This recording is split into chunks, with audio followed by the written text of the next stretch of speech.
All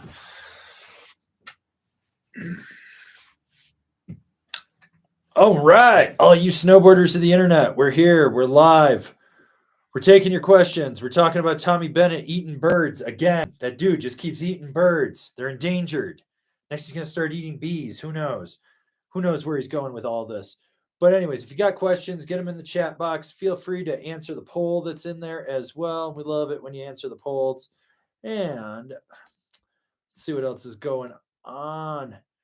I know that breaking records out west for snow, so that's always good. And super chats do get a spin of the wheel. Haven't added anything to it, haven't taken anything away.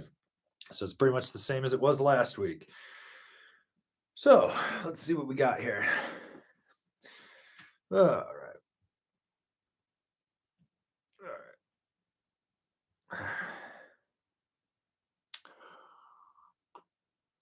We got a super chat from Stuff I Find Interesting. Spray skiers and don't eat birds. Yeah, Tommy.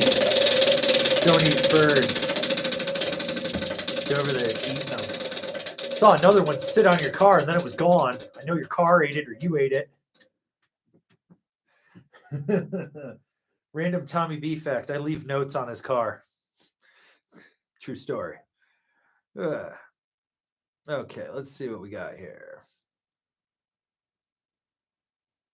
Okay. MJV14 for my Pacific Northwest Washington Cascades powboard.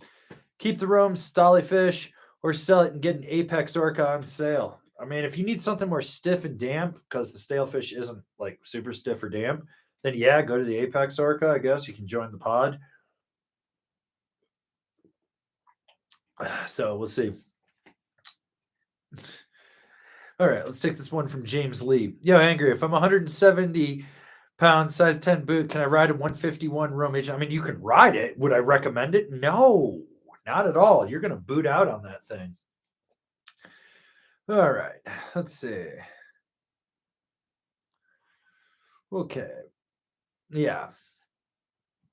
Oh, yeah. So hopefully everyone that can still shred is still out shredding. I've been out at Pow Days the last 3 days. It's been pretty good at Copper if you know where to go. So that's always fun. Been testing stuff. Actually rode the new Solomon 6-stick today and rode the Powder Twin from spring break. So done that this week. Let's see, what else have I ridden? Rode the new Mind Expander yesterday. That was fun. Expanded my mind. So yeah.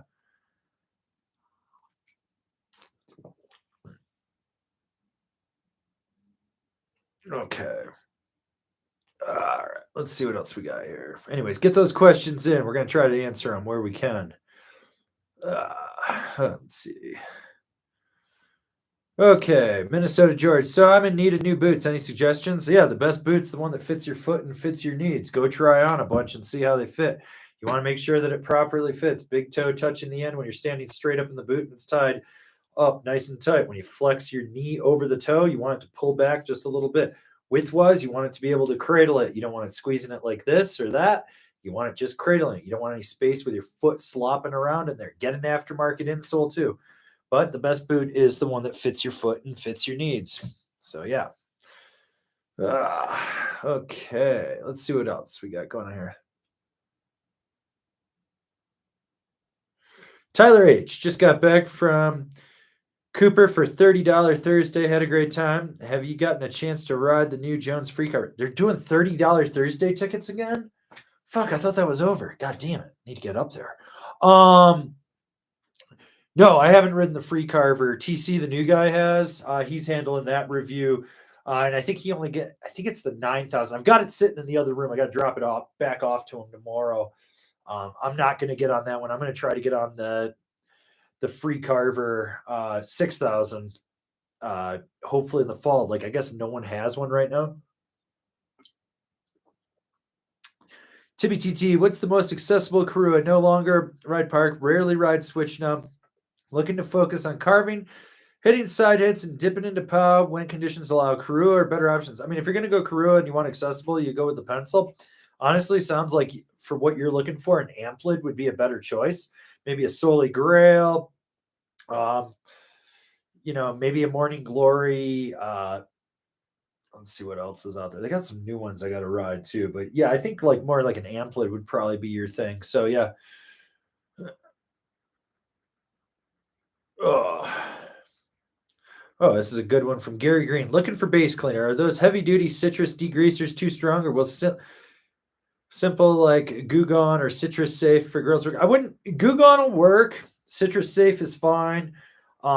They're not going to be too abrasive on there. Goo Gone is just a little more abrasive. Like if you've got what we call bear sludge, like if you're in Southern California and you bend a bear, you get like the sludge on there. That shit's really good. Otherwise, that Citrus Safe Simple Green can work to an extent if you put a bunch of elbow grease into it. But yeah. Okay. All right. We got a super chat from Francois Seguin. Spin for Tommy and pray for healthy bird flocks. Why? So they can land in his mouth? Dude dislocates his jaw like a python. It just swallows whole birds. It's crazy. And remember, Ollie skiers. Ollie skiers.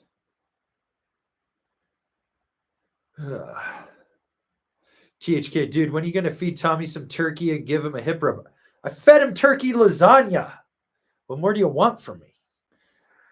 Okay. Chris Yee, how would a roam service dog work as a POW party board for my fiance? She's comfy on any blues now. She's 140, size 9, women's boot, 5'10. Was looking at the 148. That 48 is still going to be kind of big for her. Honestly, if you're looking for like a POW party board for her, put her on a Psycho Candy instead, and you can drop her down to the 44, and you'll thank me for that in the long run.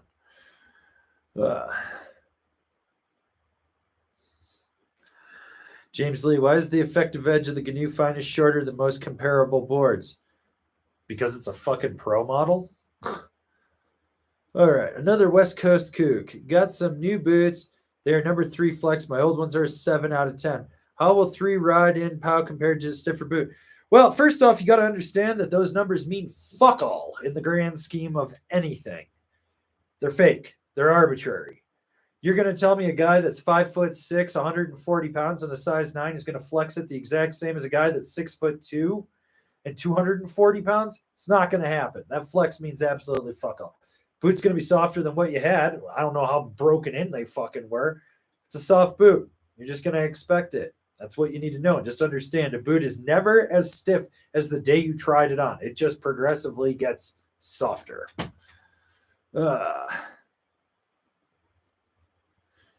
McGink, are people playing music that annoying? Yeah, they're fucking inconsiderate douche canoes. Oh, look at me. Look at me. Oh, with my fucking dope Montec rear rock setup. Look at me. Look at me. I've got a fucking speaker. Listen to my shitty trap music. I'm so fucking cool. Look at me. Fuck you. Put some fucking headphones on. I didn't come out on the fucking hill to hear your shitty ass music. I remember one time I was out in the fucking trees at Copper, like out of gate. And I could just kept hearing this fucking kid. And I was like, hey, you know what headphones are? And he's like, yeah. And I was like, you should fucking use them. And he's like, ha, yeah. And I just, he was on skis. I just pushed him right into the snow and he couldn't get up. And I was like, he's like, can you help me up? And I was like, ha, figure it out.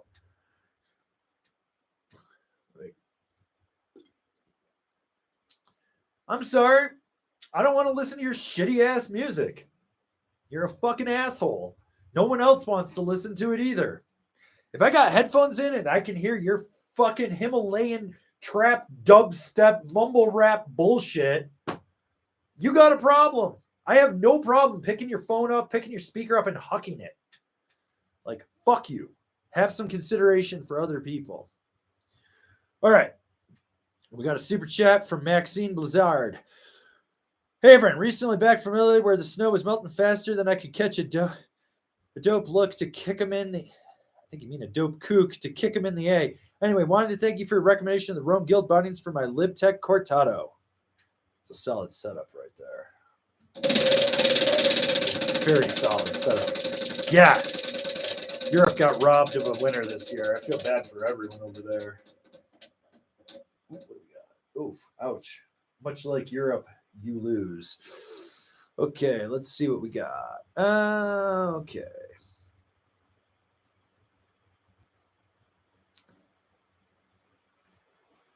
Jacob Everson, have you had a chance to get on the new K2 binding lineup yet? Hoping they do a good job. I got on the, what is it, the Expedition? No, it's not the Expedition. Fuck is it? Begins with an E. I know there's the Bond and then there's something else.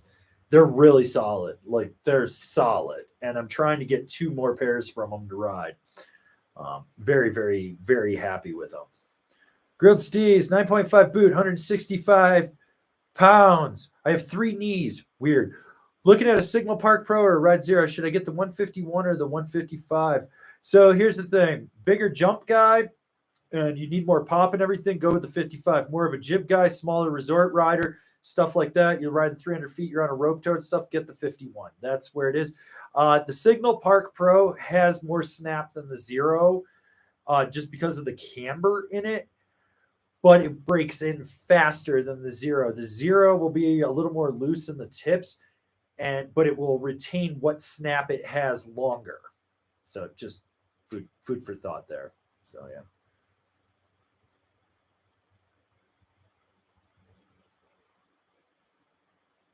Okay, Eric P. Sup, dude? What's the difference between the 2024 Capita Merc and the 2023 model? All new flex side cut, and I think they changed the camber profile on it. I can't remember on it. Or no, the side cut's still the same. The flex changes on it.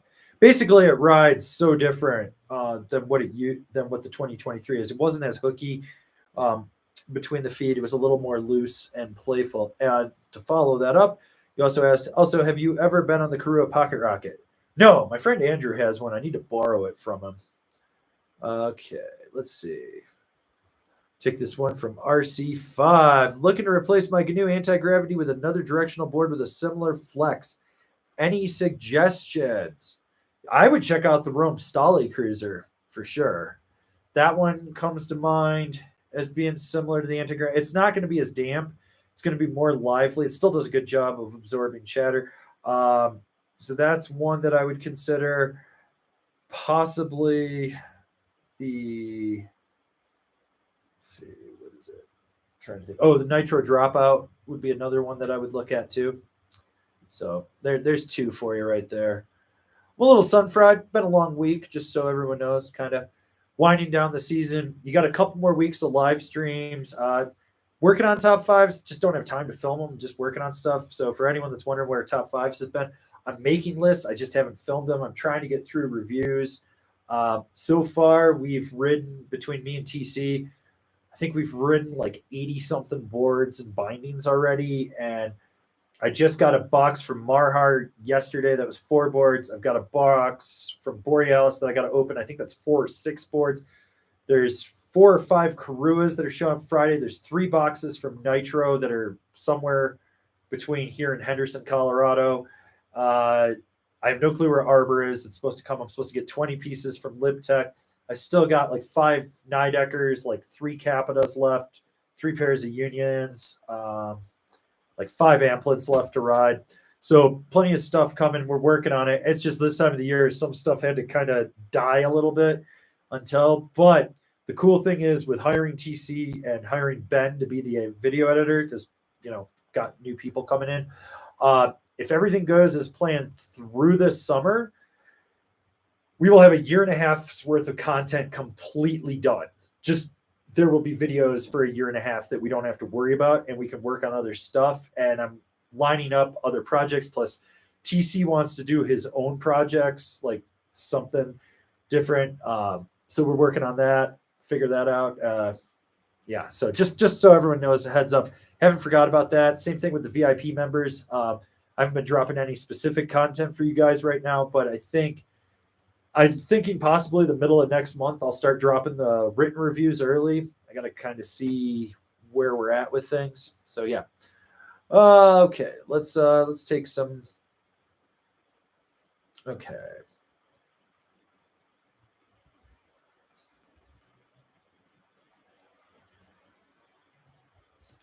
Greg Clark, are there any rear entry boots that are total step-ins with no bending down for putting them on?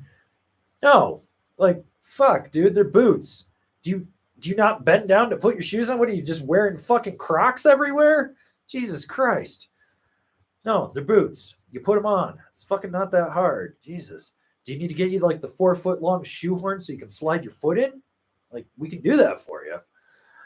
But I mean, if you're really worried about it, just buy a set of Supermatics. There you go. Problem solved. All right, let's take some of these super chats that we got floating along here that I need to catch up on. All right. Got our moderator, Billy Ray Valentine. Rest in peace, L Stackers Adventures. RIP, rest in peace. We yelled at backpack speaker guy at Copper, remember? Anyway, vasectomy cream pie, baby. I don't know if you get a vasectomy cream pie. I mean, you get the baby gravy without the babies.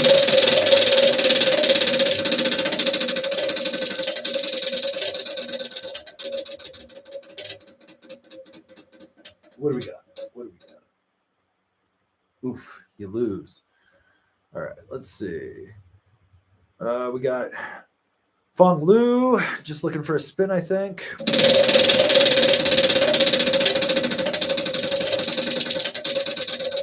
Hopefully everyone's doing okay out there, too.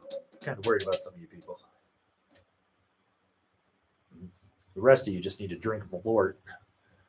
Put some hair on your shoulder blades. Okay. Got another super chat from Nathan G. Brother's looking for a new all-mountain board, currently on a 2014 Ride King. Oh, my God. He's a steep groomers and tree bummer, yet hits park jumps. He's on the new Flow NX2 TM. Any good board recommend? It sounds like he just needs to go get an all-mountain board, like realistically. Doesn't need to really worry about anything. So I've got a top 5 all-mountain freestyle board, top 5 all-mountain free ride. Start with those 2 lists. That's 10 boards there, and he can kind of decide if he wants to go a little more all-mountain free ride or a little more all-mountain freestyle. There are some great boards in those top 5s, and there's 3 honorable mentions in each list. So between that's 16 boards that he should check out. You can check it out in the top 5 playlist, or you just Google search 2023 all-mountain freestyle snowboards, top 5 angry snowboarder or something like that. You'll be able to find that no problem.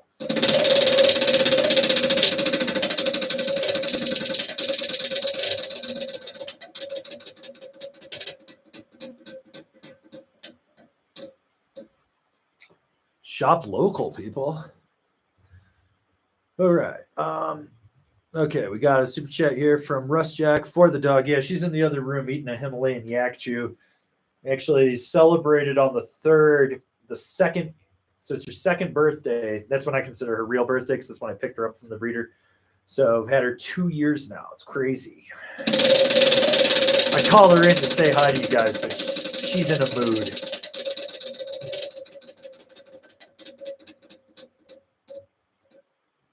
Ooh, spin again.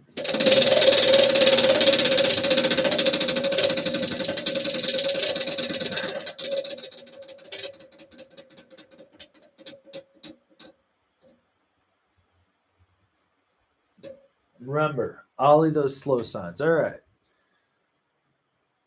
All right, so we've got a super chat from our boy, Beziums. Still riding, still snowing in the Pacific Northwest. Doing my first bank slalom this weekend. Any tips? Go fast, turn to the left. If something gets in your way, ollie over it. Stay on track. And if you are going to fall off the track, go out in epic fashion. Just send that thing to the moon. If you hit the bank turn and you realize you're not staying on the track, just pop it and see how far you can go. I mean, I hope you land and you're okay, but if you're not, just cannonball. I mean, if you're going to go out in epic fashion, just go out in epic fashion. That's about it. Also, structure your base of your board for the snow. That's another good one too. Let's see. Scroll back up, take a few more of these questions.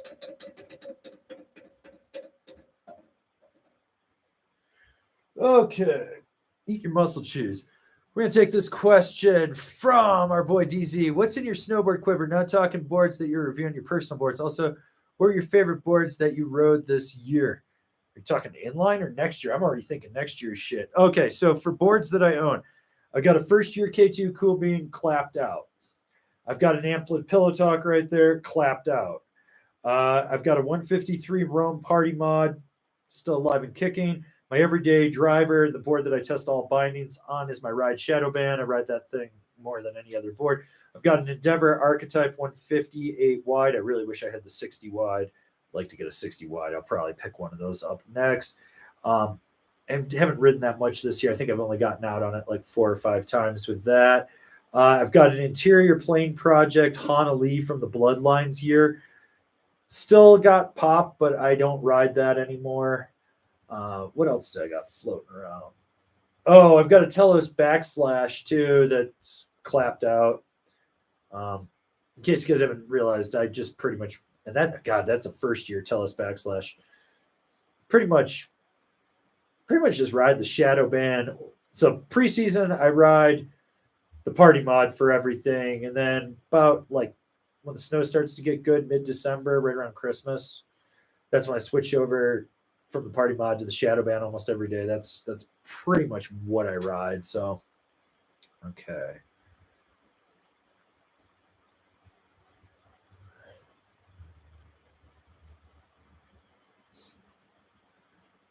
Okay, no, not answering that.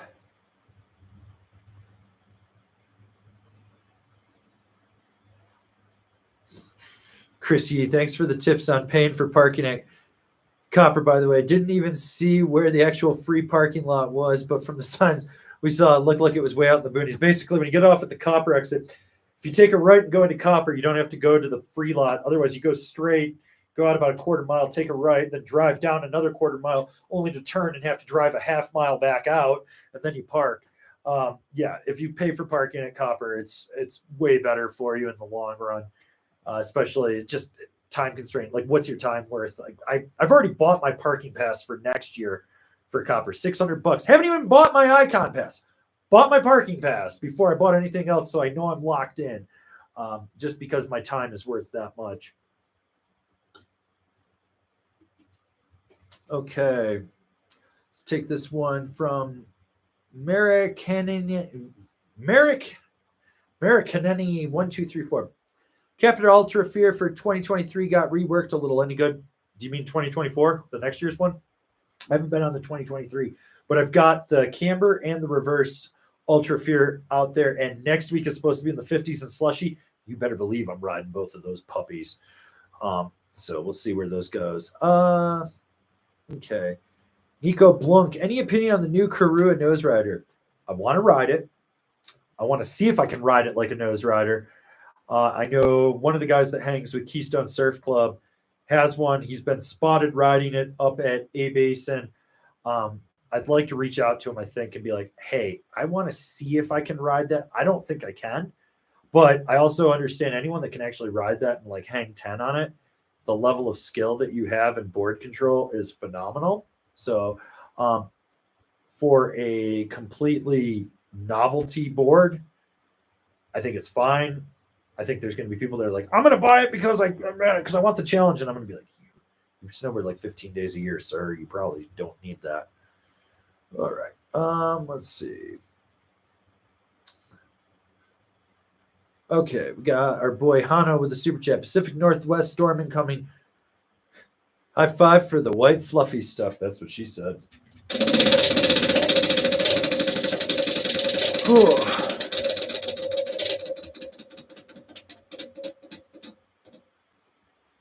Okay, what do we got? Oof, ouch, you lose. Okay, let's see.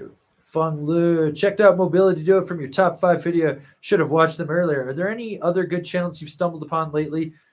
Secret Tommy channel? What, From the Mind of Tommy Bennett? I know about From the Mind of Tommy Bennett, his other YouTube channel. Let's see. So, I don't actively go out and look for channels. I'll be honest. I just don't care. I just don't care. Like, I'm like, unless you're putting out like a banger snowboard edit that I want to watch or a movie or something, very rarely until someone brings it up to me, I'm like, what? And then someone will bring it up and I'll go look at it and be like, huh, okay. So, no.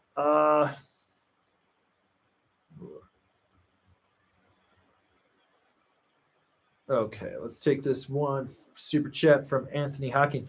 75 degrees in New York City today. Pack it in, boys. It's Ogre for the season. No. Ogre is in Revenge of the Nerds 1 and 2. 3, Nerds in Love. I don't think he was in the 4th one. He also got kicked in the head in Bloodsport. Well, technically, he got kneed in the head. But anyways, yeah, pack it in on the East Coast for sure. My mom said it was like 80 degrees and raining yesterday.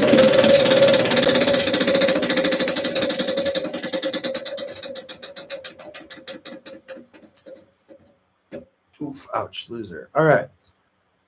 We're going to take this super chat from Polon Su. Shout out to Powder Tools and Steamboat. Love that shop. Shout out to Bernie, Baby Gorilla, Carl, Harrison, Jordan. Let's see. Hans, Isaiah. Whole great crew at Powder Tools and Steamboat. Strongly recommend that shop anytime anyone goes there. It's the best shop in Steamboat.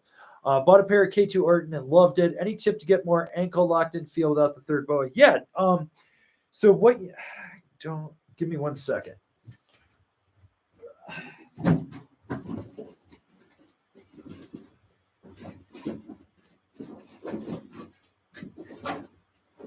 Okay. So I'm redoing the boot fitting 101 videos again, and I'm going to be doing the 201 series. But so there's multiple ways to get better heel hold. So this is what's called a butterfly wrap. And basically you put it on the outside of the liner, between the liner and the shell. It's got adhesive on it. And I've got videos on this, but what you're going to do is line it up on the back spine, push it around, and you want your ankle bone to line up inside this. This is going to suck up more volume. If that doesn't work, you can do the old school O-ring as well. And you just put that on the liner and line it up to the ankle bone. Or you could cut these in half, turn them into a C-bar, or you could cut them off oblong, make them a little longer so they're like a J. But basically, you're going to add foam to the liner. And I don't have my, I can't get to it. I don't have my typical boot liner that has all the work on it, so I could show you this. But if you add foam to it, and you can go to tonar.com, TOGNAR.com, type in boot fitting supplies, and you'll find this stuff. That'll get you where you need to be to lock that down. I actually have to do some boot work on my boots just because they're packing out for the season and getting a little heel lift, and I'm getting a little toe lift. So those are things that you can do as well. If you're still in Steamboat, you could swing into P-Tools and tell them you're looking for this, and they'll probably just send you to the Christie Sports down below. And that Christie Sports down there should have a boot fitter that knows what they need, what pieces you need to suck up that volume, and you can just pay them to do it as well.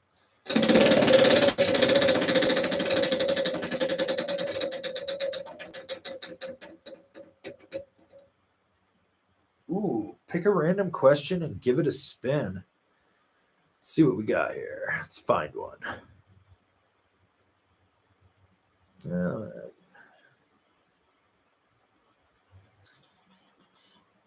We'll take this one from Stay Anonymous. Not anonymous, anonymous. Any major difference between the regular Merc and the Rome Freaker? Side cut, flex pattern, and snap. So the Freaker has more snap in it.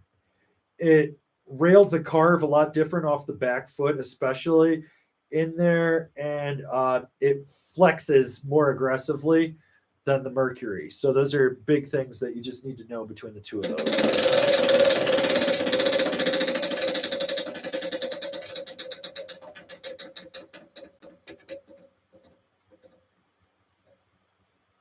Random Tommy B fact. He spins 900 so it disorients the birds, and then when they fall out of the sky, he eats them. True story. Okay, let's see what else we got here. John Melring, have you got to try those new Union Forces yet? If so, what do you think of them? Those are getting tried tomorrow. So I've got those lined up for tomorrow. I'm going to ride those midday through the afternoon. I've been hearing from people how much different they ride, but like in a better way. Like all my friends that ride them have told me, because I have a lot of friends that ride Capita Union, have told me how much, because they're all like, we're not big fans of the regular Force, but we like this. And I was like, okay. So they're like, we think you're going to like it. And I was like, okay. So I think I'm going to go for it. Okay. Let's see what else we got here. All right. Another West Coast kook. Do you personally use brushes when waxing? Is it worth it? I don't wax. I don't wax. I keep my base clean, and that's it. But if I had to wax, yes, brushes work, but you want to make sure that you get the right brushes. So you need that firm one, then a medium one, and then a fine one. You got to know how to use them. So yeah.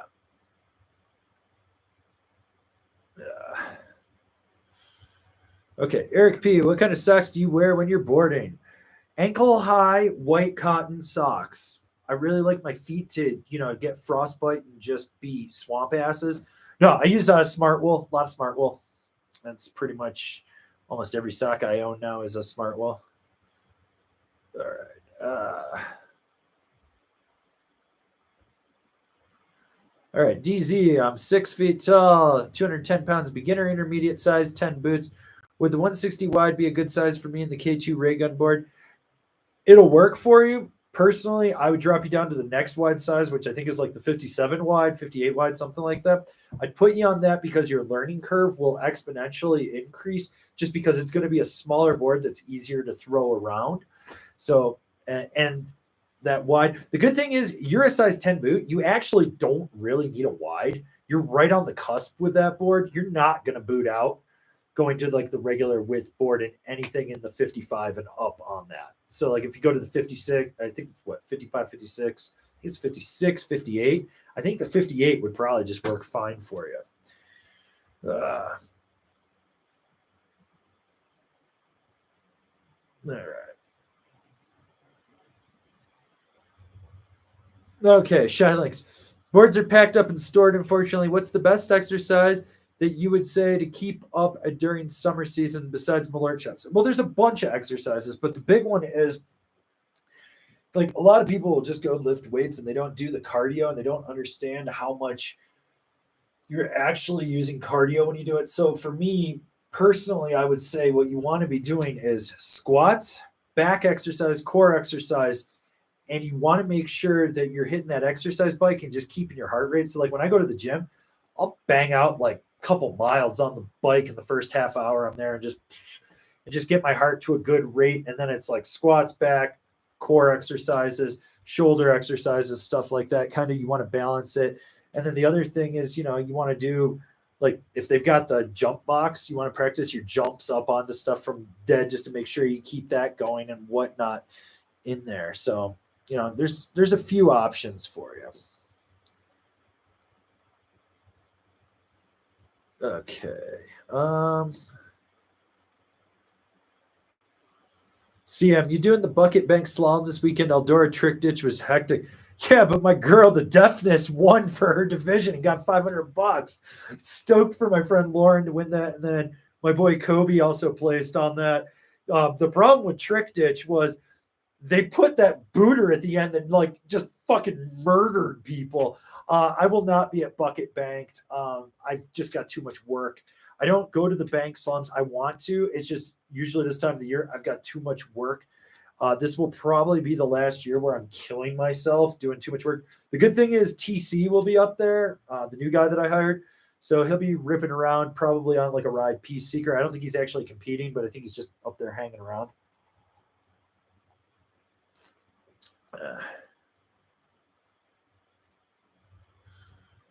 Okay. JB Fontaine. Hi, Avon. Any opinion on the new Camber Spring Break powder racer? Yeah, I asked for it and they didn't have one. I was kind of disappointed in that. I want to ride it. I've talked to people that have ridden it and they said it's not the same. It's just not hitting the same market that it would before. Okay. Marcel Jungs. Junges.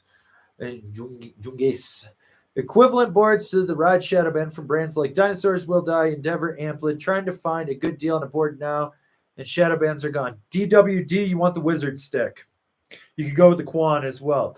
Endeavor, that's the BOD, which might be a little too stiff, so you probably go down to the Live. Amplid, it's the Singular, and that would be the closest. So there's your options right there. All right. Let's see. We got our boy Beziums with the super chat. What are your thoughts on Marcus Cleveland and who's your favorite active pro? Marcus has some really sick talent, like his ability to spin so fast and everything, and just how he can knuckle huck and pop and do everything. He's definitely more of like that contest guy that came from a gymnastics background, and you see it in there.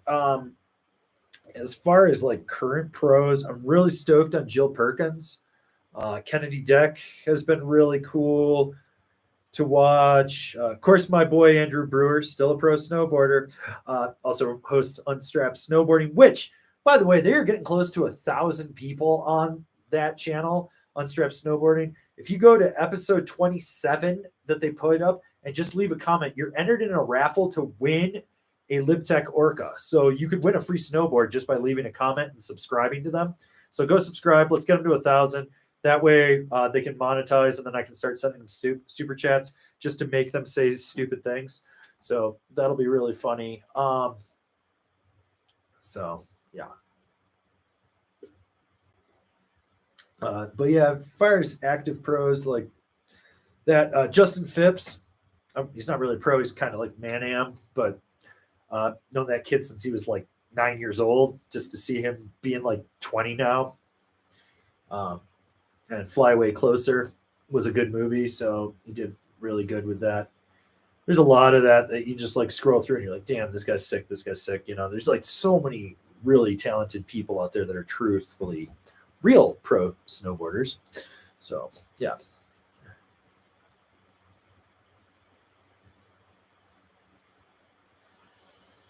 All right. Let's see.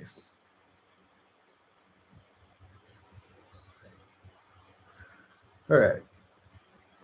Ooh, we got a PSA from our boy Jacob Iverson. Ridge Merino is clearing out their calf-high wool socks at $12 a pair. $50 order gets free shipping. Get 5 pairs for the price of 2 pairs of Smart Wools. That's a great deal, and I have used Ridge Merino socks too. Those things are solid. So my mom always gets me like the seconds and the one-offs from like this outlet store by her house. Savage Oz, which board is better, all mountain freestyle board, LibTech Terrain Wrecker, the Burton Custom Flying V? I answered this question when he posted it on the video. Fuck Flying V. It's such a fucking hunk of shit profile. Just go get the Terrain Wrecker. You'll thank me in the long run. Ugh. Okay, where are we? All right, we got a super chat from Ronan. Thanks for the great content this season. Don't want it to end. Doesn't really end. I just think like about the middle of next month. So like the middle of next month, we'll go on vacation. I'm thinking 4 weeks this year, and there'll still be some videos popping up. I just won't be live streaming for like 4 weeks, and we should be back. So that'll put us back like middle of June. I might extend it to after the 4th of July for live streams. I'm not sure. Just we've got a bunch of projects we want to work on. So TC and I'll have wrapped up all the board reviews, and the rate we're going, I think we're going to hit like 150 reviews for boards and bindings. And Ben will be editing that. Then TC and I are going to film all the top 5s for the rest of the year, like all the board binding ones. We're going to just bang those out this summer, have them done. Ben's going to edit them so we can work on other stuff.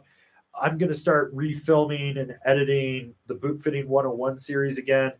Redo that Boot Fitting 201. I've got to find a belt sander, a bench mounted belt sander that I can actually get in and use and make a mess with. I want to show you guys some stuff, as well as I've got to go get some Dremel attachments, show you guys some gnarlier boot fitting shit that you can do. But yeah, I want to redo that. TC's working on, he's coming up, his assignment right now is he's got to come up with 4 ideas for a possible show and pitch them to me. And we're going to pick one and go with it. Then I also want to do, I kind of want to go on like wish.com and Amazon and just order the weirdest, shittiest snowboard stuff and just do videos breaking it down. So there's content coming. It's just like, it's going to look like we dropped off for a little while. We haven't dropped off. When we come back, it's going to be even gnarlier. And then hopefully this fall, we will be hiring a women's reviewer. And I got to talk with Carl. I'm going to talk with her tomorrow before she leaves for like 3 months of hiking some trail. And then when she comes back, we're supposed to sit down and kind of talk numbers and figure out if there's a position here for her.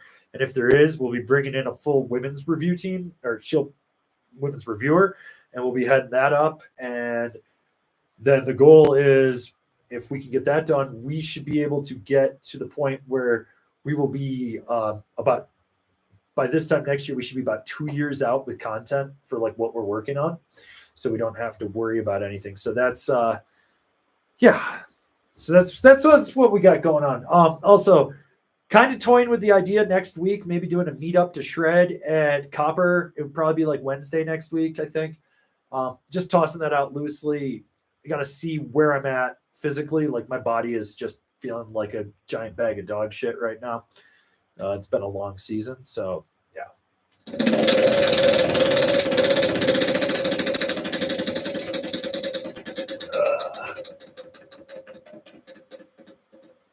Remember, say no to dope.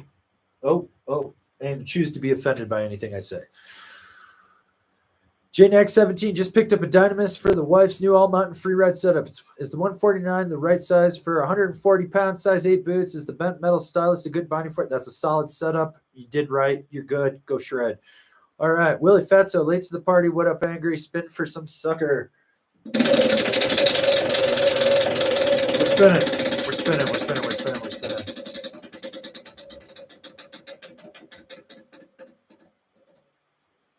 Drink that, my lord.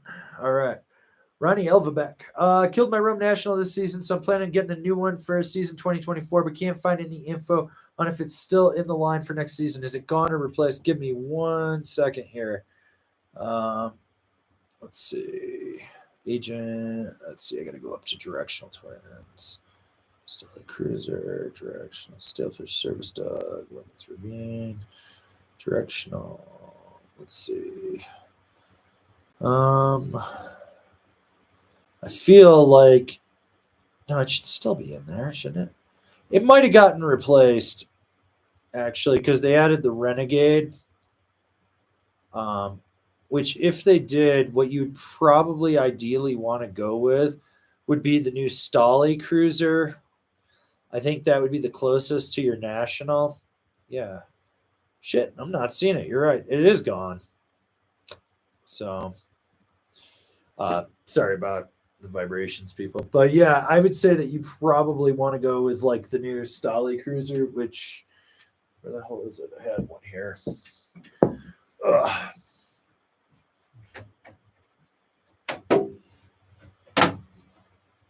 So directional twin, unique shape. You got the hot rod in the tip and the tail right there. It's going to do it. It's damp where it counts. It still pops pretty well. It's got that fusion camber, so it's camber with that micro rocker in the tip and the tail. Actually, just filmed the review for this. Plus, those are the carbon rods, so those have even more snap in it. So, yeah. Okay. All right.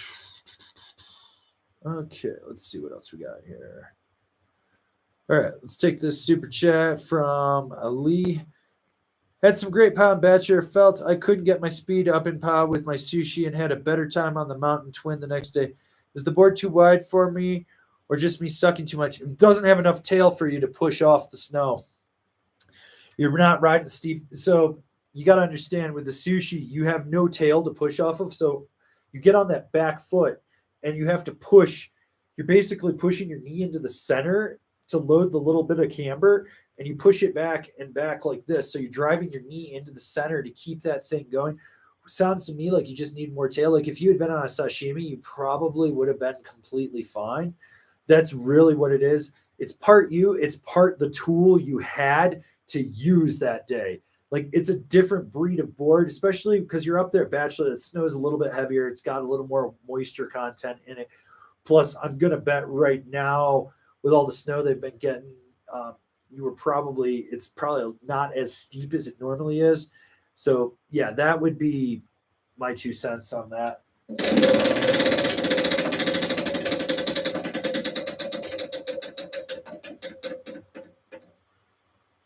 Say nope to dope. Russ P. Angry, I don't usually see you talking about base construction, centered times extruded. What's the truth about them? Do they matter? I see a lot of party boards opt for the extruded instead of the center. Why is that? To be honest with you, they don't. Like, so many people get so fucking hung up. I was on an extruded base. I was on a centered base, and it wasn't fucking fast enough. You know why it wasn't fucking fast enough? Because you didn't have any fucking structure in it. Get the goddamn thing fucking structured. You'll be fine. That's really what it is. Like, I've gone fast on extruded bases. I've gone fast on centered bases. I've stuck with centered bases. I've stuck with extruded bases. It comes down to the base finish on it. It's really what it is. I mean, you know, one's easier to repair than the other, sure. Like, but by and large, like if you hit the point where you just stop thinking about this stupid minutia and just fucking go ride, and you mildly take care of your equipment and do just what it needs to just make it just optimally a little bit better. A little structure goes a long way in any board. It's so funny. Like I was talking with my friend Dylan, who's the Capita sub rep, and my friend Kobe, who kind of works for C3 Union Capita reps in-house. I don't know what he does. And we were out going for a rip the other and I was on the new Jones Stratus, and Kobe was making a joke. He's like, they waxed it. And I was like, I know, I don't like it. I was like, I like my boards unwaxed. And Dylan's like, I can't believe you don't wax. And I was like, I'm an anti-waxer. And we were going back and forth, and they go, but here's the funny thing. We ride with you enough to know that you never get fucking stuck. Like, you just haul ass on everything. And I was like, yeah, you keep your base clean, you're going to be totally fine. I mean, there is a time and a place to wax. I do believe that. Like, if I was racing, yeah, like I was trying to shave milliseconds off, but by and large, I'm just like, fucking keep the base clean and it'll be fine. And I was like, I've ripped plenty of extruded bases and smoked past people, which it was funny that day that we were all riding. So like, I was on the new Stratus, which, by the way, when the fuck did that thing get so stiff? Holy shit. The thing was stiff. It reminded me of an old Project X. And then Kobe was on the Megadeth, and Dylan was riding the Mercury. And we were ripping around, and there was all these dorks on Donics and hard boots setups, and we were just smoking them, hitting side hits and slashing and shit. And they were like taking it seriously and couldn't keep up with us. And I was like, damn. Must suck to buy $1,000 custom made snowboard and you can't keep up with people because it has a shitty fucking bass tune. So yeah, okay. All right, take this one from Maxine. Funniest, most petrifying thing you'll ever see: 6'1" husband plus Libtech stump babe pointed straight down a slushy mogul field of death. I thought he'd never stop and die. That board is a beast. I don't think that's the funniest, most petrifying thing I've ever seen. Because I've seen people die on the hill. I've seen people fall off chairlifts. I think one of the scariest and funniest at the same time things was this little kid was so small at Holiday Valley, the resort I grew up on. They slid under the restraint bar, and the only thing that stopped them was they had this great Gazoo helmet on. The chin strap was like holding them up, and they were just dangling, and no one knew what to do. And yeah, that was pretty petrifying. So, scene, but yeah, all right. Okay, BZMs, did you ever give your boots a bath or shower with them on? I mean, I might have peed on them when I was drunk once. I mean, does a golden shower count? No. No, I don't.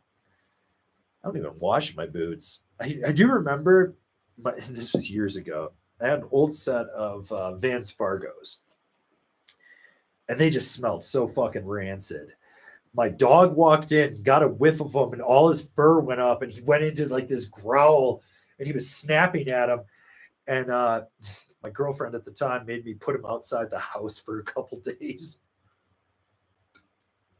They were fucking heinous.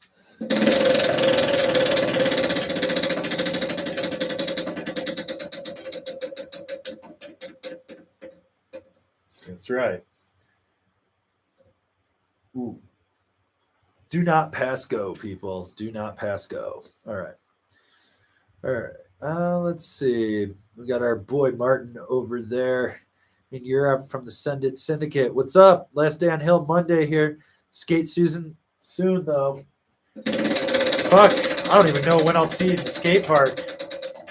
Maybe June? Oof. Ouch. You lose. Tom O'Connor, did you have a chance to test the 2024 Rider's Choice C3? No.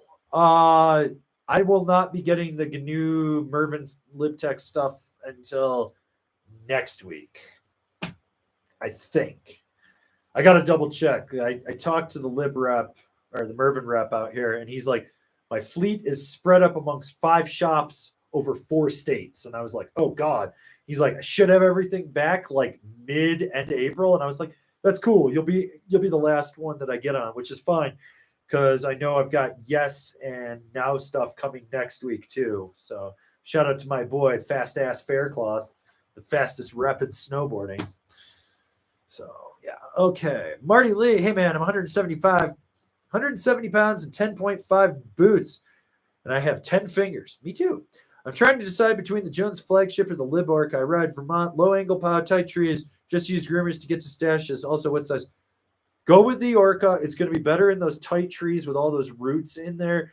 Plus, that magnet traction will hold the flagship because you don't downsize on it. It's going to give you more swing weight in there. I think going to something volume shifted that you can drop down at 170 pounds, and for what you're looking for, go with the 153. All right, Manfish Taco. Good bindings for the Beast Hypnotist. Currently using Mercury's, but ratchets keep releasing, and I'm too scared to ride them anymore. Okay, so since you're going to, I check out the new K2 stuff. So like the edition, I think is the Bond the stiffer one than that. You might like that, but I think the edition would be fine. Otherwise, I would look at like a Rome DOD, maybe a cleaver, but probably the DOD would be enough for you. The ride C8 would be good for you. Maybe a Union Atlas Pro. So there you go. Jeff Heibarger, where can we buy those Dope Times Nope sticker packs? I don't fucking know. Those were a gift from someone. So I don't know if they're selling them on Instagram or what, but yeah, those were a gift.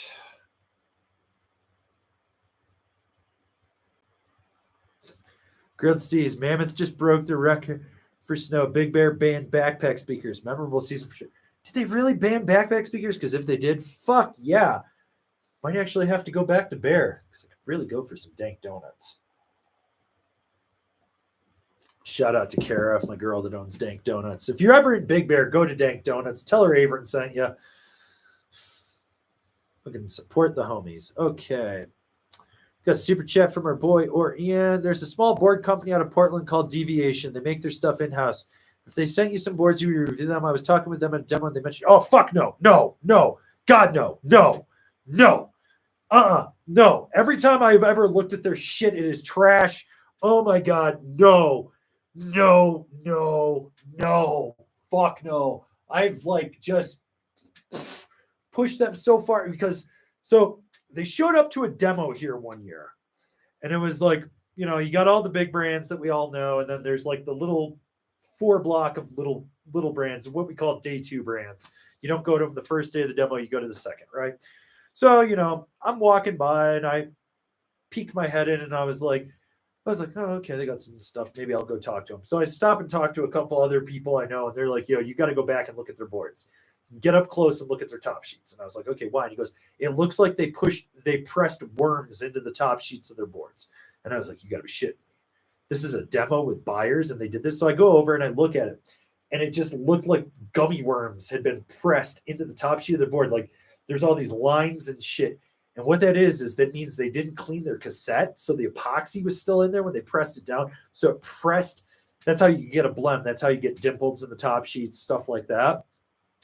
But I mean, this literally looked like claw marks. And I was just like, ugh. And then I flipped it over and I looked at the base and I was like, oh my God, these look awful.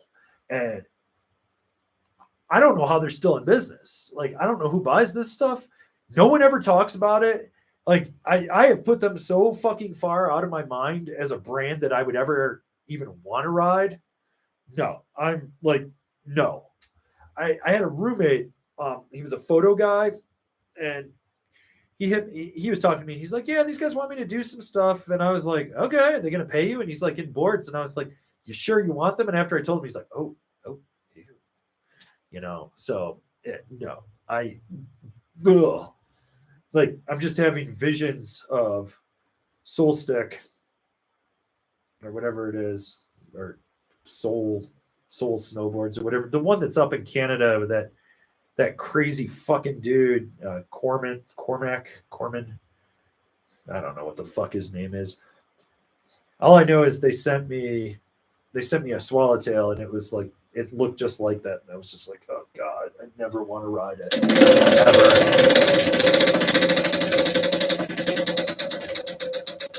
So, oof, ouch, loser. Tragon, Astro full wrap, good match for the Rome Freaker. I mean, if you're looking to get more power out of the binding, then yeah, that's an absolutely killer binding. It's going to give you good dampening. You're still going to get solid spring out of it. If you want more play, go with the ASIM wrap. But if you're looking for straight power, go for it.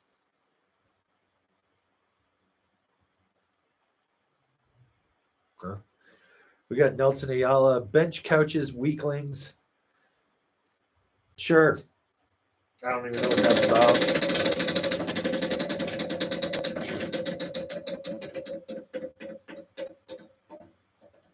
Eat your muscle cheese. McKinley D, does Casey have a new plan for getting a Lago board to you? Does Casey have a plan for anything? That's the real question that I want to know, you know? Like, does he ever have a plan? I still haven't gotten the last board he promised me, so yeah. Okay. P Care. Hey, Avron, what is the difference between the K2 excavator and the Rosnell sashimi? Only the flex is taper, the most important thing for float. Thinking of what to take for Japan. Construction, side cut, taper, camber profile. They're all they sit in the same category, but like here's the thing. If I was just going for straight pow float, I think the excavator kind of wins in this one. But if I needed to turn and I needed better edge hold, the sashimi will blow that away. They're both really solid boards. When it comes to dampening, I do feel that the excavator is more damp underfoot, whereas the sashimi is just a little bit more lively as well. Honestly, going to Japan, got to pick one. You couldn't go wrong with either of them. All right. Let's see what we got. DZ, what binding would you recommend for the beginner intermediate riding a K2 ray gun, just riding all over the mountain and grimmers? Go get yourself a pair of Rome Vices. You get customization with it. You got adjustability with that customization, and you're going to get a good solid ride. So there you go.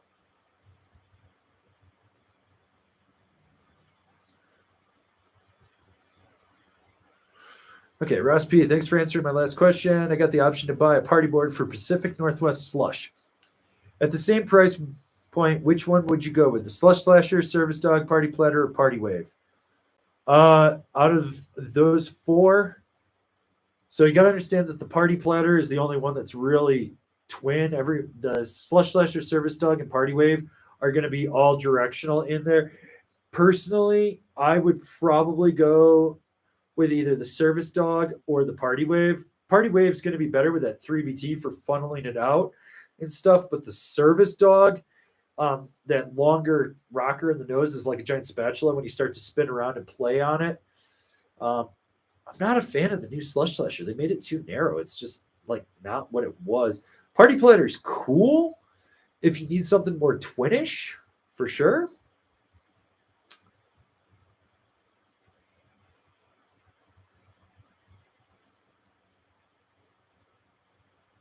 All right. Marcus Sharp with the super chat. Bachelor Riders Unite. Definitely learn what storm riding is this year. Take it easy. Oh, yeah. You've seen a lot of videos of people up there storm riding. Got a bunch of friends that live at Bachelor, too. I need to make it up there. Maybe next year.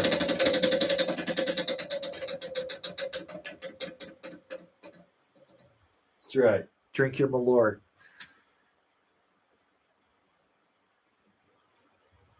No. Okay.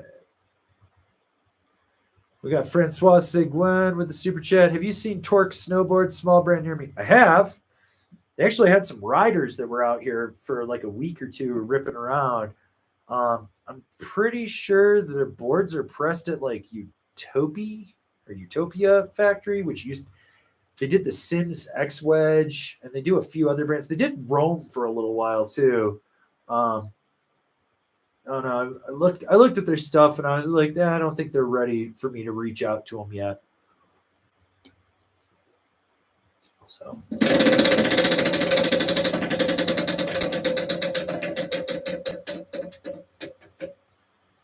Ouch, you get nothing. Okay, BZM's the Pocket Rocket. Also, can we bring back Can Kevin Carvit? Kevin is he's getting married this summer, which is cool for him and his fiance. I'm stoked for him. I got invited to the wedding. Don't know if I'm going to make it out to Nashville or not. Kevin's got other things on his plan, and I can use the time that we would take to do that to go do other projects. So there might be something new in the works. Maybe there'll be a new Kevin. I don't know. We'll figure it out. But I haven't had a Can Kevin Carvit episode in like 4 years. So, no, you do not get it.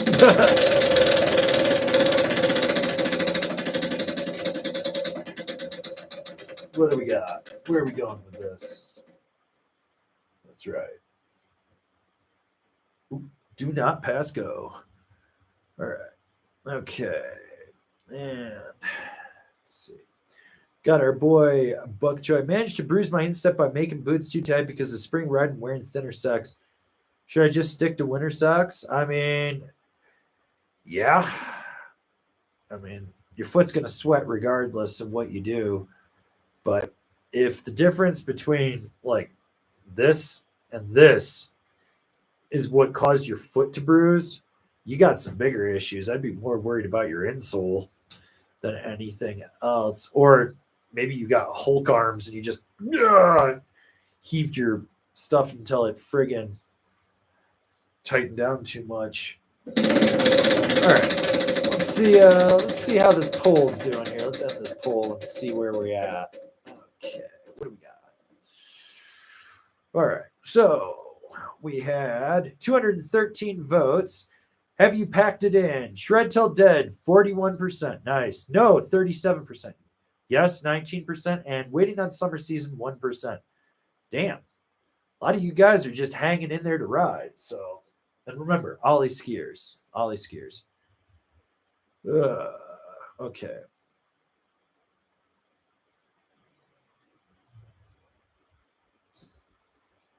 David Dixon, what's a board you rode that you thought 1110? I couldn't design it any better than this. K2 Passport. Justin, the board designer, knocked it out the park with that one. That was super, super, super, super fucking solid. Like that thing, just, you got on it and you were just like, damn, this is really, really, really, really good. Also, if you're just getting in here, you got questions, get them in the chat box. I know it's starting to slow down. So when it starts to slow down, I start to think maybe I should dip out of this. So if we got questions, let's try to get them in here and answer them and stuff. I know this is a kind of mellow Thursday live stream, but yeah. Okay.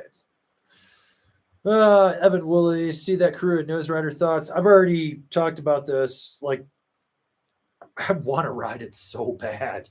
So bad. I want to see if I can actually like do the actual slide and get my feet forward and ride that way with my weight.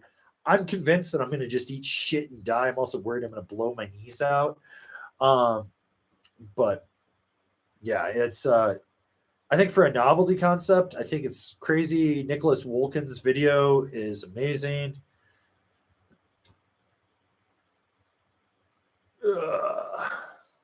Okay, let's see. Trigon, does the ASIM wrap having more play mean it's got less edge engagement, or is it just lateral? It's just lateral. So like, here we go. I love having visual aids. So, you got the inside, you got the outside. So you still have a full metal heel cup. You still have that heel cup. You're still going to get that power back in there. You're still going to get the power to the toe because the straps are working and everything. What you're going to get is when you go to press on the outside, you get more give, right? The straps are going to give, the buckle's going to give, the binding, you get that lateral roll in there on the outside of the binding. So when that happens, you get more play, obviously, in there. The only spot in regards to the board is you lose that lateral drive. So if this is your back foot, right? Tail's over here, and you're trying to push, you've loaded the camber, you're rolling in the binding, you're pushing into that tail, you're going to have more give before it engages. You're losing less of that power. And so you're not going to get as quick of a response for snap. That's where a full wrap binding would really change that. So hopefully that answers that question. Let's see. BW Nico. Hey, Averin, thinking of pairing my Party Wave 154 with a Captain of Mercury or yes typo. What size would you recommend for a 5'4", 195-pound Northeast rider? Because you're in the Northeast, you can go a little bit smaller. So I think if you're on a Party Wave 54, which for being in the Northeast, that's kind of big. I would have gone with the 51 personally. That's me. I would say probably want to go with, what is it? It's like a 61 and 62 in it. I'd say even like a 59 would probably be fine, unless you want to get more effective edge and you're just really trying to lay trenches, which personally, out of those two, I'd probably push you more to the typo instead. I think it's just going to have better edge hold. All right. Rosie Alias, do you like Arbor? I do. I just wish between me emailing them and their marketing department and their shipping and receiving, we knew where the shit was that they were supposed to send me. I'm supposed to get 15 pieces for review. Okay.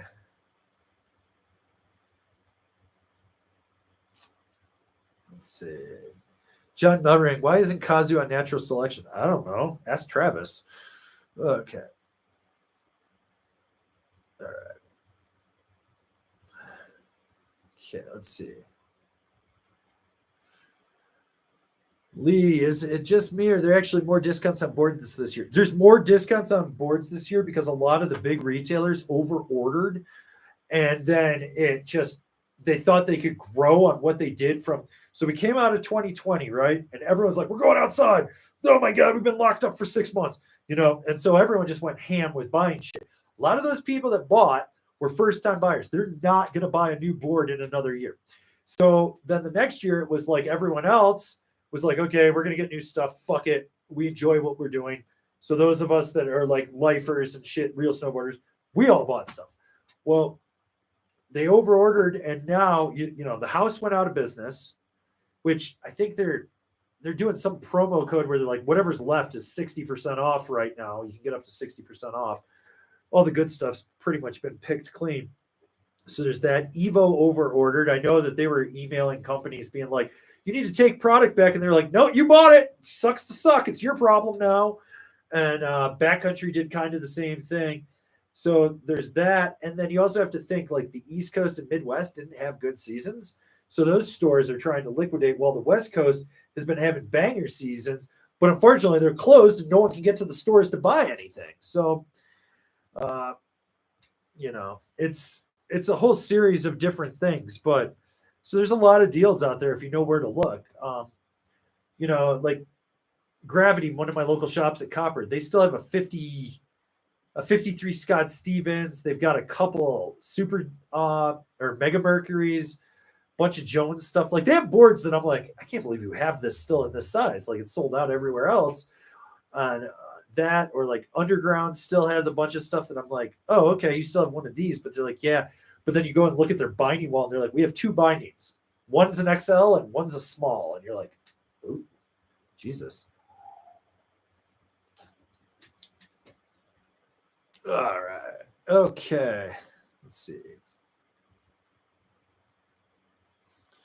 Ryan DeSetti, when you demo gear for review, how much time do you put into testing? It's not time, it's laps, and it's vertical feet. I don't give a shit about time. So you got to understand. So my first lap I did riding the new next year's six stick. Went up. Actually, second lap's the better one. The first lap I don't really count. But I went up American Flyer at Copper, got off straight, and rode down to the Sierra Chair. That's not much. It's maybe a quarter mile. But then I went up and went out Union Meadows, looped it all the way back around and down to Center Village so that I could go take the American Eagle Chair. It's like a couple miles to do that. And from the top, it's basically from the top of the resort. So that first lap, I had to traverse over through Powell, hit a wide open POW field for about a quarter mile. Then I did a tree run for about a mile, popped out on a groomer, ripped a bunch of carves for about another mile, give or take. Might have been 3/4. Hit a tree run for about a half mile, and it was a flat tree run, and it fucking sucked, and I had to pump everything, only to get back on a cat track to loop myself all the way back around to Center Village, to go back up, to take 2 chairs up, to go take another 2-mile lap. All right. That was 3 laps, and it took me an hour just to do that. But I hit every kind of variable condition. And then I did those laps, like I did 3 of each of those laps. So it's not about time, it's about vertical feet. You figure you got 2,600 vertical feet, but if you're looping it the long way all the way around and it's multiple miles, you figure that's it. And I go nonstop. It's just like, these are my normal things. Like everyone's like, I want you to review it open to close. And I was like, why the fuck would I do that? Like usually within 3 laps, I know how it's going to do. And then if there's something that's not working, I'm like, okay, we're going to go do this, or we're going to go do this. Like sometimes when I'm testing park boards and I can't figure out the flexes for presses, I will go do a whole lap of nothing but nose presses. I'll hit like 13 to 20 jibs, nose press, nose press, nose press, nose press, all the way down. Same trick all the way down, consistently. Same trick, over and over and over again. And that's how I do it. Like yesterday, I rode the new Mind Expander. I was kind of like, snow's good, and I really don't care about riding anything else. So I just rode it for like 3 hours. I was just like, I'm just going to go smash pow all morning. Then I switched over to a set of Jones Apollos. And the only thing that changed on that binding was the toe strap. So I just wanted to see how the toe strap reacted. Whole binding is exactly the same as the last time I rode it. I knew what I was getting with that binding, but the toe strap was different. So I was like, okay, I want to go see this. So made a couple laps on it. I think I maybe rode it for like an hour and a half. And I was like, I think I made like 4 laps. And I was like, okay, that's fine. But I took it up the T-bar at Copper and went out Upper Enchanted, looped around, smashed a bunch of pow, rode some tight trees, hit some groomers, hit a ton of side hits, and basically from the top of the T-bar, looped it all the way back around to the Super Beach chair over in East Village.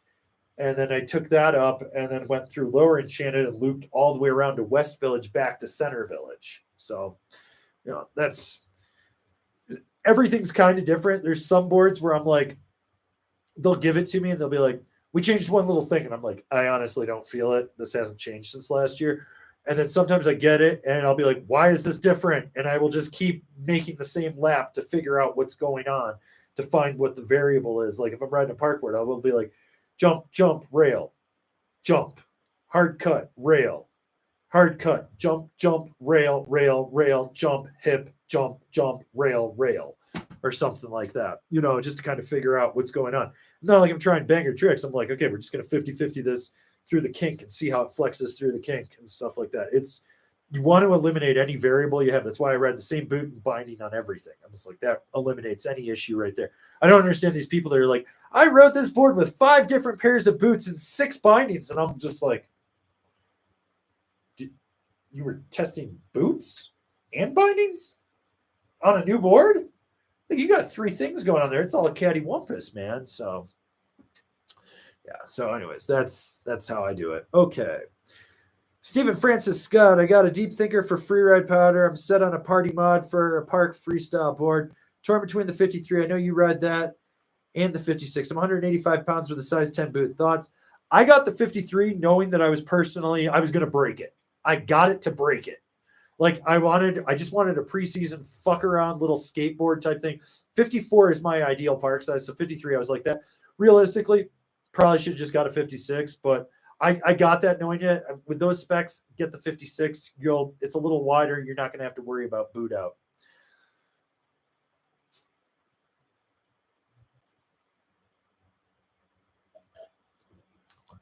Tom O'Connor, how long will you spend on a board before you come to the conclusion, yeah, this isn't for me, F it. I'm still hanging on trying to figure out this 23 Merc. Next up, Felcore's an adjusted stance. Like, for me, if I'm having like just a good day, like a normal good day, and the board's still riding like shit, I'll be like, well, gave it 2 hours. I'm over it. Fucking throw it in the back of the car and pull it up. Like, I always keep an extra board just in case I have one of these days where I'm just like, whatever I'm riding is just a hunk of shit, so I can just pull it out. So I've got something to test. But yeah, you know, with my personal stuff, everything that I have is something that I fell in love with, and I was like, I want, need. So, all right, okay, let's see, where are we? We got this super chat from PZMs. How do companies like Nidecker manage with all the brands underneath them? Do they just own them and let them do whatever they want with their product, or are they more controlling? So it's like Nidecker, and then you've got the thing. So Dennis Dusseldorp does Rome Battalion. Jeremy Jones and his crew does Jones. Yes is DCP, Roman and JP. Now is JF.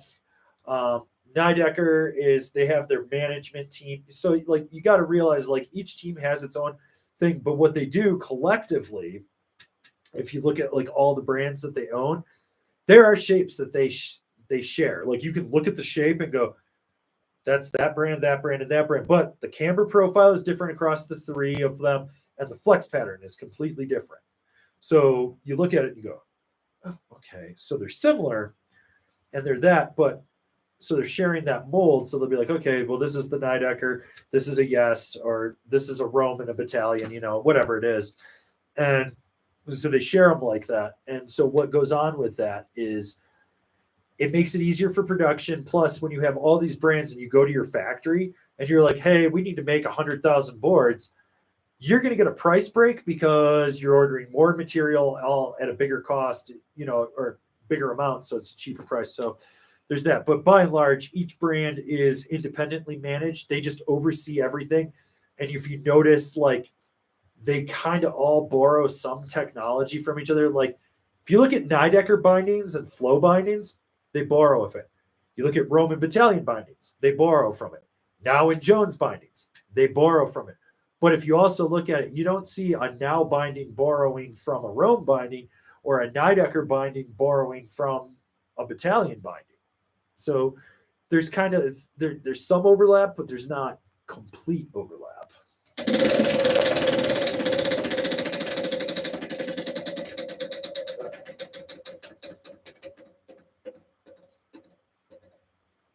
Oof, ouch, you lose.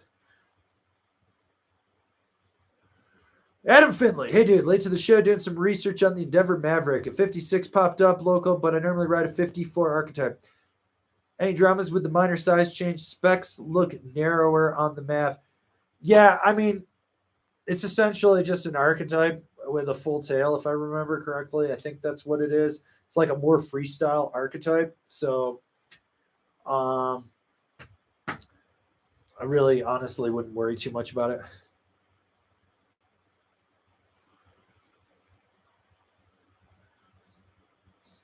Minnesota George, what's your go-to coyote round? 6.5 or 6.8? I'm old school, man. I make a shank and I stab that fucker right in the neck. Just jump out of the tree, bite it on the ear. When it yelps, I just slit its throat. All right. Okay. P-Care. Avern, is the K2 passport damper than the ride algorithm? Related question. Is the passport soft? I wouldn't say that it's damper. It's less reactive. So you've got more carbon in the algorithm, and you're going to feel that, and you're going to be like, it's not damp. It's not that it's damp. It's just that it rebounds quicker. So theoretically, yes, it will feel damper, but it's not. It is softer than the algorithm, though. All right. HW, have you read the Ampli kill switch? It seems like there's very little info on this board. I just got one, and I'm worried it might have too much overlap with my 59 wide K2 passport. I've ridden it. There's going to be some overlap with your passport, but it's well, one, it's softer than your passport. It's more like party board-esque. I think I've got it sitting over here. Almost all boards kind of have some slight overlap to it. They'll have different purposes. You'll realize that to an extent. But at some point, you'll probably just be like, fuck it, I just want to ride one board all the time, and it'll probably be your passport. All right. Let's see.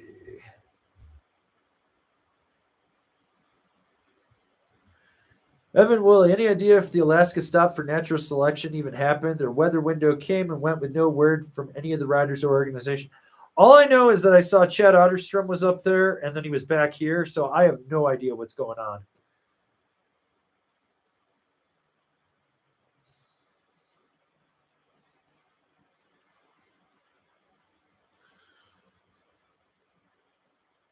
Okay.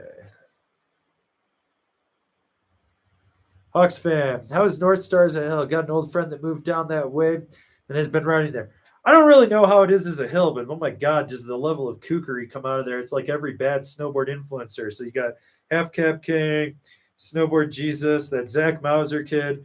It's like a Bermuda triangle of douche canoes that just come out of there.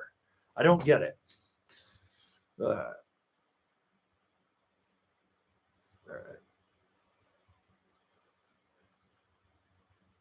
Let's see.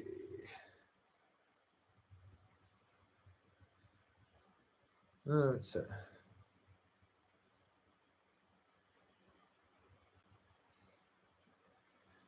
Okay. Eric P. I'm about 215 pounds with a size 10.5 boot, and I've got 11 toes. What size do you think for a K2 passport? So you probably on the small side, what is it, like 59? But you probably want to go up to like I think it's like a 61 or a 62.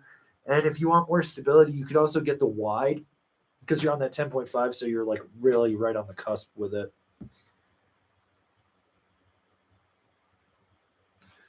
Sir Ron Crash Test Dummy bought the K2 passport based on your reviews. Unreal board. Looking to add something a little more playful for groomers. Side hits, learn and park with a softer flex. 53 years old, 6'2", 225 pounds, size 11.5, and my kids no longer hug me.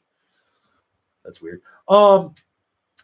So you want something a little softer, playful. You probably want to go with like a true twin.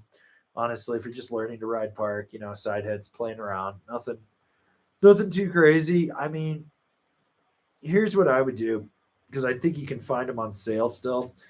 Grab yourself a Capita Indoor Survival. It's camber. You're used to that from your passport. It's got good snap. It's got play in the tips. You're 225 pounds with a size 11.5, which I think there's a wide in that. I think it is it a 55, 56 wide, something like that. I'd get something like that. That'd be one I would look at. If you want something else that's kind of playful and decent, I'd look at a GNU Money just because like you could just bash that thing into the ground and not feel bad after you break it. That would be one. Maybe go with the 57 wide Rome Agent or even the Artifact. Probably the Artifact, actually. Or a Gangplank. Gangplank would be nice and soft for you, too. Basically, you got options.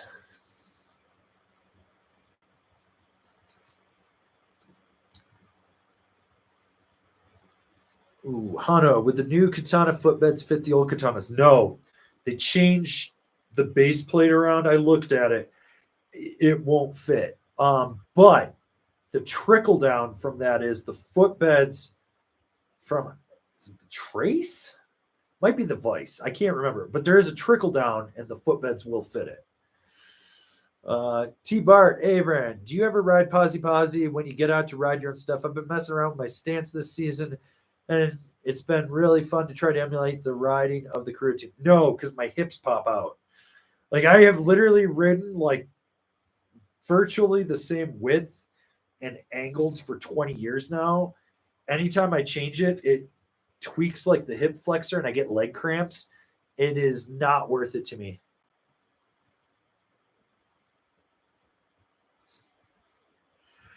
Why are you on YouTube? Because David isn't here. I have to share this PSA. Hit the damn like button and get your boy paid. I'm getting paid regardless. Don't worry about me. Money's not an issue. I was having this conversation with some of my friends the other day on the chairlift, and I was like, I always think it's funny when someone, this is how the conversation went. We're just sitting there, and I was like, I had this realization the other day that like people are just going to start doing more snowboard reviews. And I was like, that's cool. Like, I'm not worried about it. But then they'll reach out to me and they're like, I'm gonna take you down. And I'm like, that's cool, I guess. I don't know why you're doing that. Like, you're not my competition. They're like, oh, you think you're better than me? And I was like, no, I don't put thought to it. We're all gonna make money. There's more than it. Like, I'm not taking business away from you just as you're not taking it from me. Like, the only thing I care about is that you give good advice. If you give good advice, I don't give a fuck. But when you give bad advice, I'm just like, fuck, I gotta go correct it. It's like, that's the problem with the good ride. I don't have a problem that they do reviews. I mean, whatever, I don't care. I have a problem that they do shitty reviews, and I'm just like, fuck. They told these people this, and I was like, that is not accurate at all. That's where it's at. And I was like, but we're all getting paid one way or another. I'm like, honestly, not worried about it. Started finishing up my taxes, and I was just like, fuck, I made more money than I thought. I got to hire more people so I can pay less next year.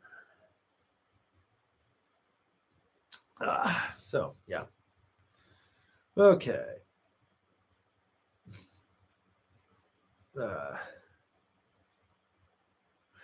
Hawks fan, I've been seeing a lot of posts on Facebook with people breaking bindings. Is it a manufacturer issue, quality control issue, or just a bunch of noobs? Here's what I'm noticing. So I've been seeing this too. Here's what it is. You get a guy that's 6'3" with a size 13 boot, riding a LibTech stump ape and a set of Union Flight Pros. That binding is not designed for someone there. That mini disc can't handle the torque. So he's got to crank down. The disc isn't going to break. So he's putting so much pressure on the binding and that power is going up, it just breaks the base plate. If the dude was on a set of Union STRs because he's on a budget, he wouldn't break it because it's got the wider disc. That's what I'm starting to notice is bigger dudes on mini discs, on bindings that are soft and flexible. And I'm sitting here going, you need something stiffer. That's what it is. You need, like, I've seen a couple Rome bindings like crack some stuff. And I'm just like, I'm looking at it and I was like, I think you need it's either they need a bigger disc underfoot or they need to go to a full wrap binding because they're on a half wrap. But I'm seeing that like every now and then I'll see like some of the Rome and battalion straps, like the ladders, the plastic injection was bad. I think there was like air bubbles in there. I've seen those cracking more. That's an easy fix. But like when I see heel cups and shit break, I'm almost like that. Or my new favorite one is people will be like, I couldn't get my bindings tight, so I just covered the disc in Loctite. And I was like, yeah, and it ate the fucking plastic and the binding broke. Like, what did you think was going to happen? So, yeah.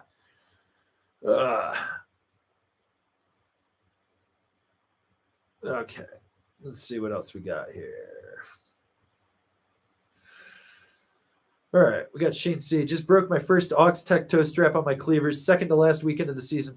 Luckily, it was 80s day with plenty of beer around to numb the pain. So, I actually just blew a toe strap on my black labels, which, whatever. But let's see. So, ooh, is this one in good shape? Ooh, that's a good one. I gotta save that. I need to replace that one. So these, as you can tell, I blow these out every now and then. So what the problem is, I've noticed this with the Oxtec is. Some of these they got like hard, like they almost dried out a little bit and they started to crack. So like as you can tell, like these things are just blowing out on it. The cool thing is I hit Rome up on their website just through the chat box and they got back to me like, yeah, this one, it's got that crack right there too. So you can kind of see that. But they were relatively quick to get me replacement parts. But is this one good? Shit. Damn it. It's not the right side, though. Damn. Whatever. Oh, well. Maybe I got another one back there. I don't even know what I got. I got so many broken parts sitting around here. I need to throw them away. Ooh. Ooh. Hell yeah. That is a replacement. I needed that. Fuck yeah. But, yeah, so, like, this one's blown, too. As you can see. Shit happens. Good thing is toe straps are really easy to work with. Okay, Steve Ishida. What's up, Abraham? Yes, snowboarding season has come to an end for me 2 weeks ago. I told you I was going to Steamboat and I went, but I slammed into a tree and fortunately broke my pelvis. Oh, God. Jesus, broke your pelvis in spots. So you're going to be recovering. Collagen peptides are really, really good. Make sure you do your rehab on that. Lay off the booze and the sugar.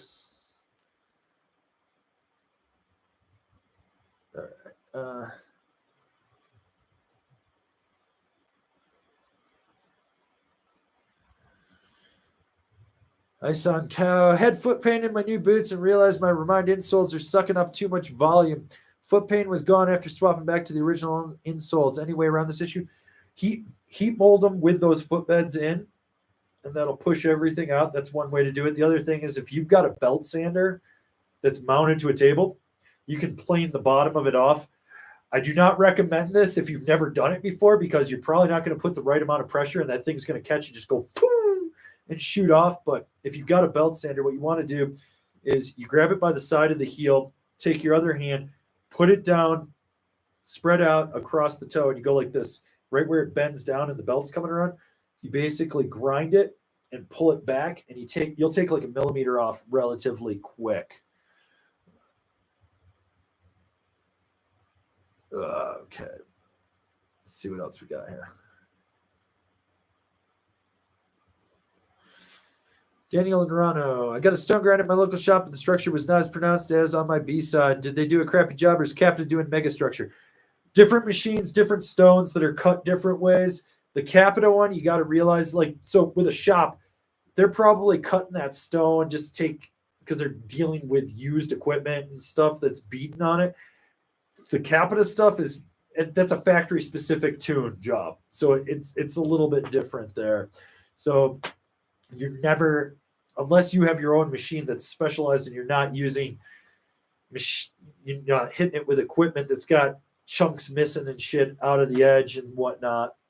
All right, Stephen Francis Scott, the Bombhole episode where they were talking about the snowboard Jesus thing was hilarious. Then Todd Richards called in and it got even better. That is very factually true. The best was Todd sent me a DM the other day after that video of Snowboard Jesus like having that ski rack fall on top of it, which how the fuck do you do that? Like it looks like he did that on purpose. He hit me up and he's like, this is the gift that keeps on giving. And I was like, it's Christmas for all the snowboarders. Like that guy's such a fucking kook. Oh my God, Jamal Al Hassan, what a fucking idiot. I love the fact that he launched a GoFundMe because his house was, or his apartment, whatever, was flooding in Tahoe. And he's like, if you guys will give me money, we can move the family to a hotel and then I can make content for you, blah, blah, blah. And he's got like 2 million followers on TikTok and shit. He couldn't even get, like, he got like just over $2,000 and he was aiming for 8,000. I'm like, something doesn't add up. And I was like, oh, that's right. You can buy like 1 million TikTok followers for $870 to $1,000. So I'm going to bet he bought his audience and no one wanted to engage with him. That's the funny thing. Like these guys with these little, like they're in one little social media thing and it blows up and they're like, I've got a huge following. And I was like, yeah, but no one engages with you. It's like they scroll through 30 seconds. Next. You're on like the fucking Quibi of snowboarding. Like, that's it. Like you offer no value, nothing. No one wants it. That's the funny thing with it. Ugh.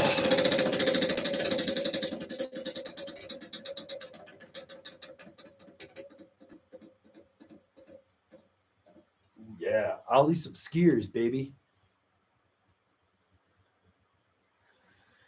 All right.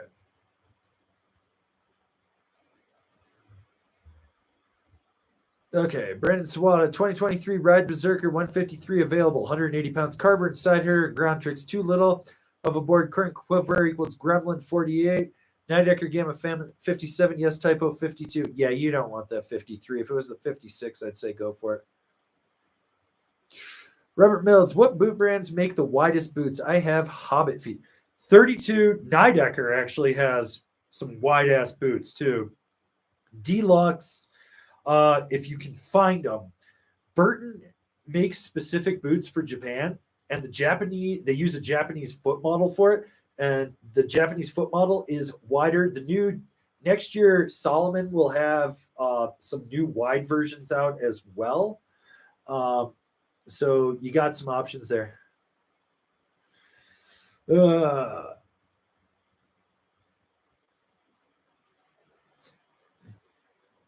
American in any 1, 2, 3, 4. If someone wants a soft beginner board, easy to butter and still good for resort, look in the freestyle beginner or all mountain top. Look in the beginner.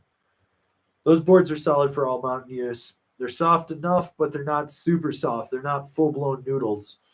So if that's what you want, I mean, it'll be easy to learn on. Hana, speaking of Deluxe, how's the quality in their boots? Wanted to snatch a pair up. Questionable.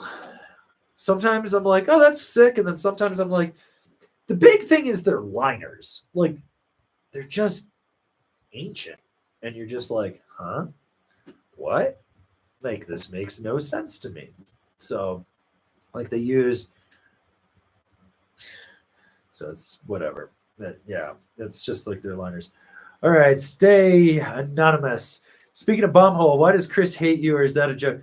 Because I simply said that his board, the 6-piece, was the biggest hunk of shit I'd ever ridden. And it was. That year, it was a fucking turd of a board. If they'd milled the core 3 millimeters thinner, it would have been better. Like, you put your name on a turd of a board. The funny thing is, he doesn't even ride for that brand anymore, and the boards that he's riding are completely different than what that board is. And I'm just like, he's riding a better product from Capita now. It's so funny. Like, I don't hate, like, I get it. You're pissed. Like, dude, you put your name, and your commission check was based off how much your name would move that product, and it didn't move it. Salamander, great fucking board. Then you move to the 6-piece, and it's a hunk of shit. It was a dead, lifeless turd. The best quote I ever heard from the old Solomon rep was this. He goes, I don't even know why you want to ride this. We tell people it doesn't exist because it's that bad. And I was just like, those are the guys selling it. So,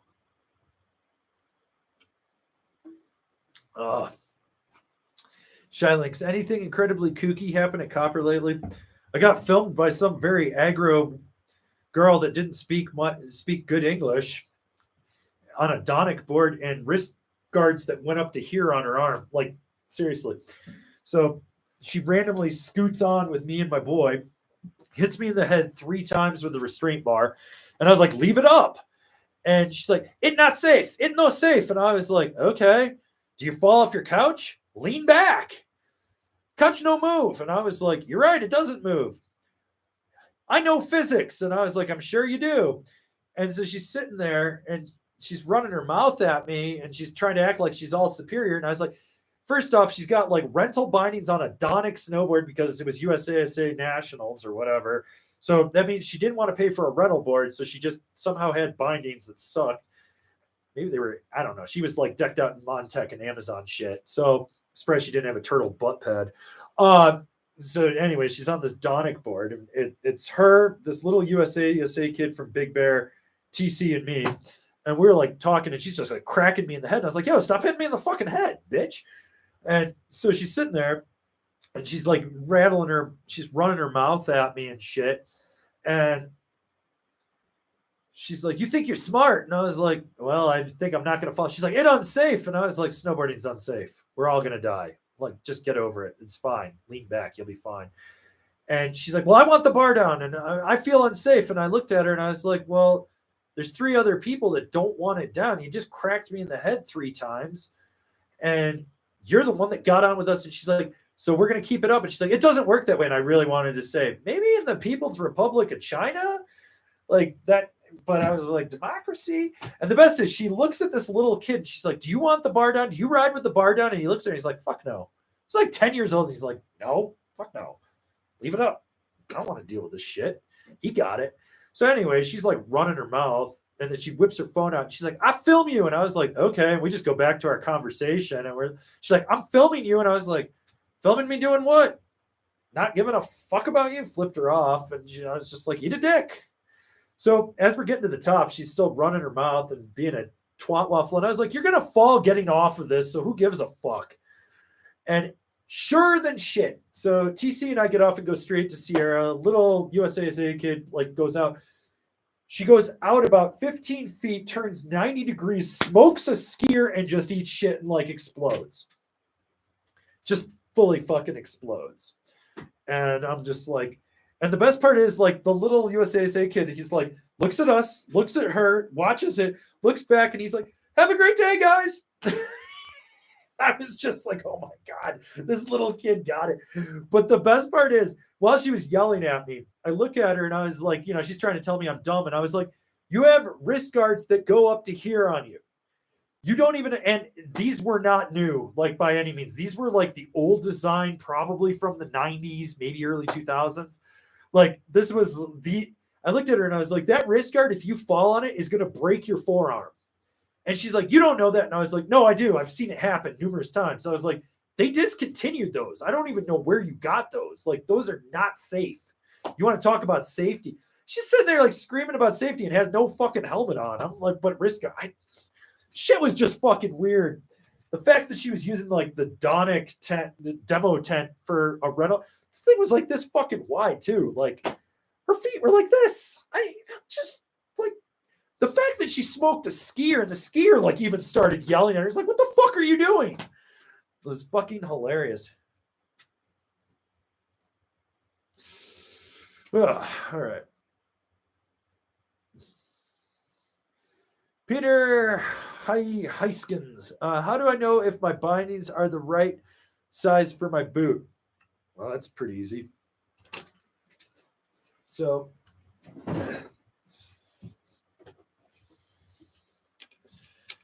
we go. Got visual aids here.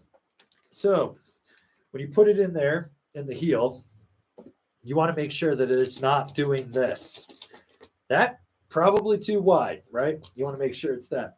Now, when you got it strapped in and it's all down, you want to make sure that the boot does not have any roll in it either. So if the boot is rolling inside the binding, it's too much.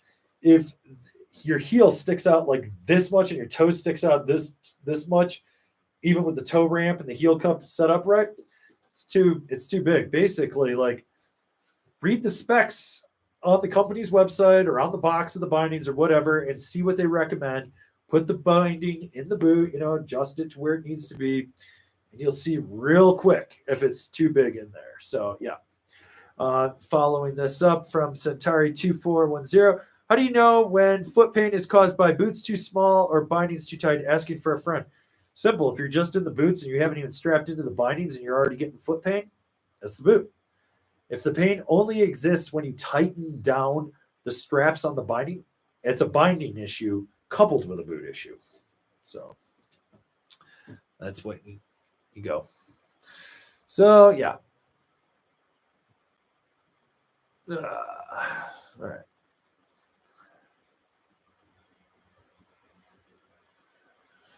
Okay, Brandon Sawada. Speaking of boots, I have wide feet with slim ankles and thick calves. Are wide versions of boots wider in the ankle as well? Any solutions to my awkwardly shaped feet? Ride 7.5 ride fuse. So you might be just one of these people that needs extra aftermarket boot work. So, you need your butterfly wraps, your donuts, whatever. You're one of those people that needs the Boot Fitting 101 series, which I will finally get the damn thing finished and redo it. So, yeah.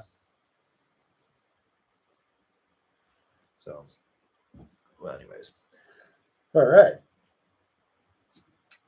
Let's get some of those questions in here and let's answer them. All right. Somebody's trying to troll. I love this. 616 Predictions. Are you going to review Buckhouse's Pro Model? Pro Model what? Butt plug? Dude sucks dicks with his butthole. Just because you slap your name on it and sell it to a fan base doesn't mean it's an actual pro model. Like, he's not a professional snowboarder. He's a professional vlogger. His vlog model, like, seriously, dude is one serious injury away from never being relevant in snowboarding. We're not saying he's relevant to begin with in there, but let's be real. Anything he makes or puts his name on, he tends to be generic ass shit because the dude doesn't know what quality is. That guy's probably never eaten at a real 5-star restaurant, had a real cooked meal from a real chef, bought a quality car, driven a fine, high quality vehicle, bought quality. Like, you look at it, I mean, that dude just doesn't know what quality is. So he'll put his name on shit. That's why he's got that Kuno goggle, which is just another brand from Outdoor Master. I was like, dude, he'll put his name on anything and then be like, look at me, I'm pro. Hey guys, what's up? I'm 34 years old. My balls haven't dropped. I'm the coolest guy for 12-year-olds. Now buy some fucking Fireball. So, yeah. Anyways. Okay. Let's see what else we got going on here. Georgie Kobe, what do you do in the summer? Sleep. I get a lot of sleep. It's amazing. Stay anonymous. What's your go-to trick when hitting jumps? Not dying.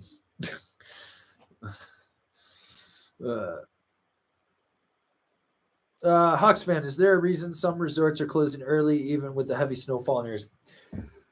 They've hit the point where they would they've made their money for the year. If they stay open, they'll start losing profit or they don't have enough staff. It's a whole series of things. So when it becomes unprofitable, it's like, hey, let's close down, let's do what we need to do. Kind of go from there. So uh, all right. Let's take the super chat from Fizzled. Which do you prefer, the Tellus Legend, LibTech box knife, or Captain Indoor Survival? Indoor Survival all day, every day. Oh my god, new Indoor Survival, sick, so sick. Could ride that board every day. I'd be so happy to ride that board every day. It's just that is the board. Oh yeah, pick a random question for a spin. Okay. Let's take this one from Brandon Tran. I'm 5'8", 155 pounds, and went from a 49 to a 52 for a park board. I also have a third thumb, but it's in my chest. That's weird. Now looking for an all-mountain directional twin, but don't want to go too big. Do you think I went too large at 152 for a park board? At 155 pounds? No, that's perfect for you. If you're looking for more all-mountain, I'd actually bump you up to a 54, 55, something like that. Anything from a 52 to a 55 would be fine for you. So, but you're going to get a spin out of this.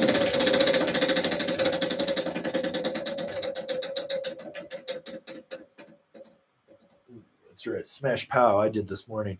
All right. We're going to take this one from Shylinks. What do you think about the Sean wide stance thing? Been seeing an awful lot of it. So I was like, oh my God. I don't know when it like went away for a while. And now it's back where people just want that monstrously wide stance, and I just they can't turn. And I'm just like, oh my god, this, like, we did an episode of Can Kevin Carve It with one of the Burton boards, and we maxed the channel out, and I think it was like 28 30, no, it was 30, was it 30 something inches? I can't remember. It was ridiculous, and it was like super scary watching Kevin try to turn on that. Ugh. So yeah. Let's see what else we got going. Ooh. T-Turtle 11, greetings. Would you recommend the ski train out of Denver to Winter Park, Colorado for an out-of-town? I want to do that, but the problem is I'd have to drive from Breckenridge to Denver to take a train to Winter Park to take it back to Denver to drive to Breckenridge. And I think it's a novelty thing, and I think it could be really cool. Just for me, like, one, I fucking hate Winter Park. I don't know which resort I hate more, Keystone or Winter Park. And I want to say it's probably Winter Park. Just nothing good ever happens in Winter Park, ever. And so for me, okay, let's see. Let's take this one from Yama. Having the hardest time choosing a second snowboard, coming off a Flow Merc, progressing intermediate, need an all mountain with a lot of pops, somewhat forgiving too. Please help. I mean, you're progressing intermediate. You want an all mountain. Boom. Rome Warden. If you want something a little stiffer, you could bump up to the Ride Shadow Band. Might be a little stiffer than you'd ideally want. But I think the Warden would be the really good one to go with. Let's see what else is out there for you. Canoe Money wouldn't be a bad option. Might be a little more freestyle focused than you want to go with it. The Amplid Ticket would be another one to consider. You got a bunch of options. I actually have a top 5 intermediate all mountain freestyle board list. You should check that out too. That should give you what you're looking for.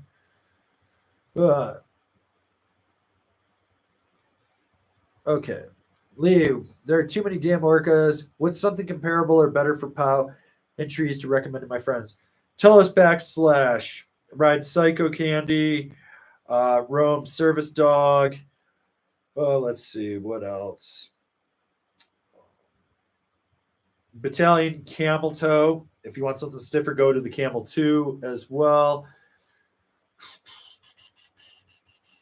Jones Mind Expander. That's a really good one. I really like that one. Endeavor Pioneer to an extent. So, yeah. Okay, let's take this super chat from BCM. How many days of boarding do you think you've had total in your life? Well, let's figure this out. Let's say that my average is 125 days a year. All right, so we do 125. Now let's multiply that by this is my, this is my 26 season, so we'll multiply that by 26. So at an average of 125 days a year times 26, that is 3,250 days, give or take. Give or take. Now let's say, because there was years that I was averaging 150, so let's say I did 150 times 26 seasons, that would be 3,900.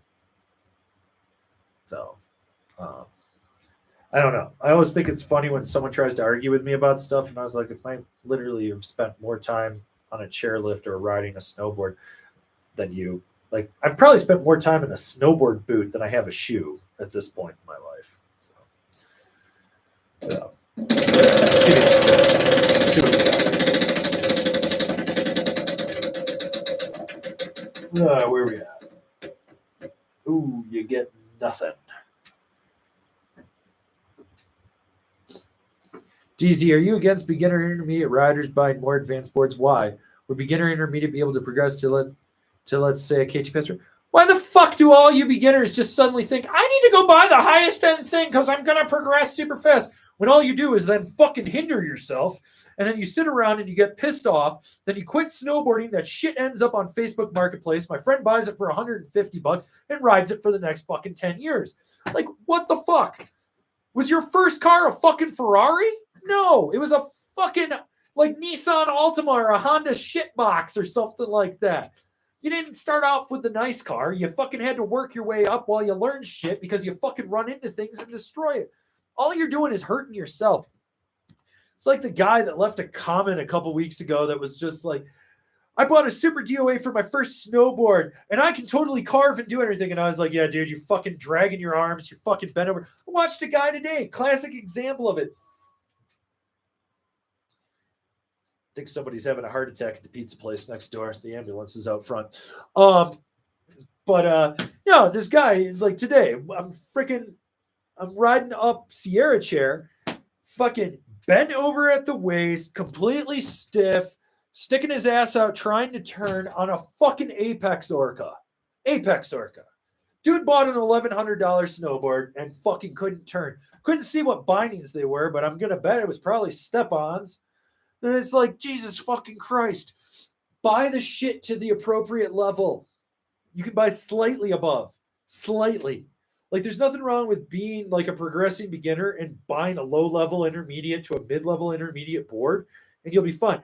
But like these people, like they come out, they're like, I watched the review on the Capita Mega Mercury. I'm gonna go buy it for my first snowboard. I have 5 hours of riding, and I'm just sitting here like, the fuck? Why? Why are you doing this? You're just hurting yourself. Like, you don't get it. If you don't get the enjoyment out of it, you tend to be like, well, I don't really want to go. I don't like my snowboard. Like, I had a conversation with a guy the other day down at Underground.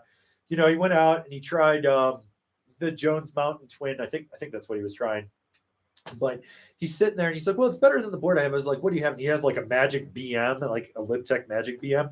And he's like, you know, I've been riding this thing for 5 years and it's this. And he's like, I hopped on this board and it was way better. But he's like, this wasn't stiff enough and blah, blah, blah. And we were like talking. And I was like, so you've been on that Magic BM for 5 years? And I was like, it felt hooky between the feet. Yeah. You didn't feel comfortable at speed. Yeah. I was like, you couldn't get pop with it. Yeah. This board cured everything. And I was like, yeah, fucking sell the goddamn thing. And he's like, seriously? I was like, just fucking get rid of it. Like, it's not the board for you. It's not the right ability level. It's not this. Like, you're not fucking happy with it. And I was like, why did you buy it? And he goes, well, you know, my friends just kept telling me that was what I needed. And I was just like, okay, that's what I needed. And I just went with it. And all these people, and I read a bunch of reviews on it, and everyone said it was great. And I was like, but you didn't ask the question of what's your ability level? Where do you ride? Where do you see yourself going in your ability level? And what are you looking for as the end result? Like, you know, that's the whole thing. Like, when I ride a snowboard for a review, I don't ride it to review it for me. I don't give a fuck. I know what fucking works for me. I know the boards that I love are not always for everyone, right? What I do is I ride it and go, who is this for? Who is it for? All right. I'll go ride a beginner board. So one of the things that I get told from all the companies I deal with is, you're the only one that ever asked for beginner boards. Why? And I was like, because if I review those and I find ones that are better and I recommend them to beginners or progressing beginners or low-level intermediates and they become better riders, what are they going to do for you the next time around? They're going to buy the next board in the progression. And I was like, bingo. And that's why. But if I come out and I'm just like, yeah, everyone should buy a black snowboard to death. It's great for beginners, blah, blah, blah, blah, blah. And these fucking beginners buy it. The only people that are getting a benefit from it are the people buying it on Craigslist or Facebook Marketplace that are getting it super cheap. So, yeah, that's it. Like, you buy towards the level that you ride. That's it. And it gives you that incremental growth. And that incremental growth means that you get more time out there. The more time you get, the more you build the muscle memory, the more you understand what your personal preference is. And that is how you become a better rider. And as you become that better rider, you start to understand the nuances of different boards. And that is why you eventually end up to the point where you have a couple snowboards because you have the right tool for the right job. But when you're just starting out, you're like, you just need one board that's a middle of the road flex. It's not super aggressive. It's not a crazy side cut. It's not some crazy camber profile. It's just like a mellow flat to rocker or a mellow traditional camber with a very minimal camber to it. And you just go and you ride and you learn and you progress and you progress and you progress. And it's just like, I just don't understand this whole need from people that are like, if I buy the best, I'm going to be the best. And I was like, you're not going to be the best. Like, I fucking see you people like all the fucking time. I was watching a guy the other day trying to learn how to ride park on an Orca set all the way back. Like, dude didn't even have fundamentals down, and he's still trying to go straight into a rail. And he would just like, here's the rail, and he'd come in and he'd just be like, boom. And I'm just like, one, your life would be so much better with just a mellow flexing twin board. So, yeah, there. That's the answer. All right. Okay. Let's see. What else we got here?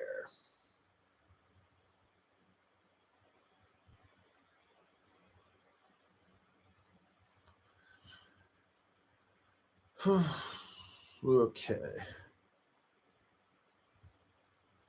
JP, can you recommend one binding to use between a Yes Basic and a Yes Hybrid? The Strata, good choice. Strata's a solid choice. Don't worry about it.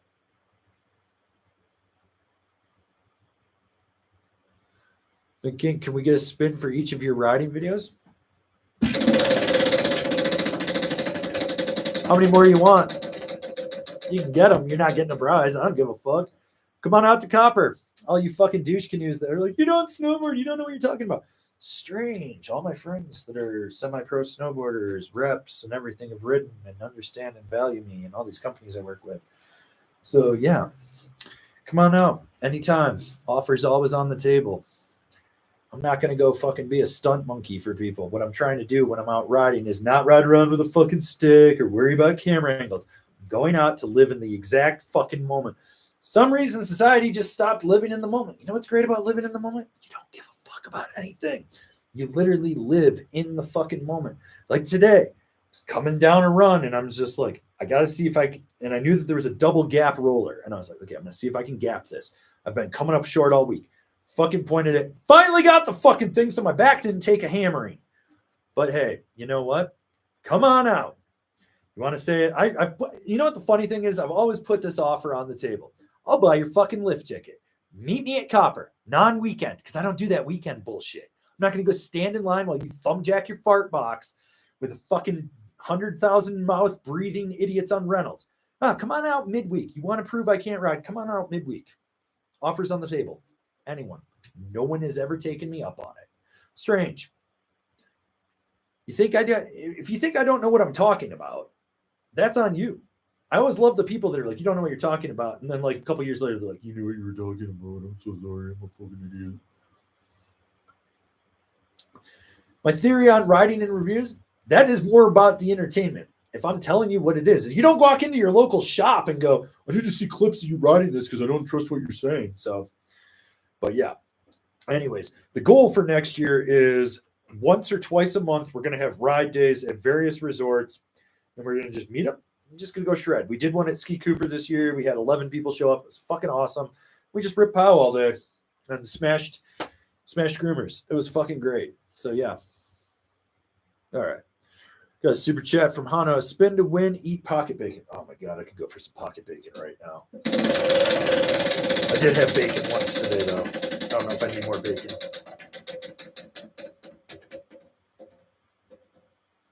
Ooh, you lose. Let's see.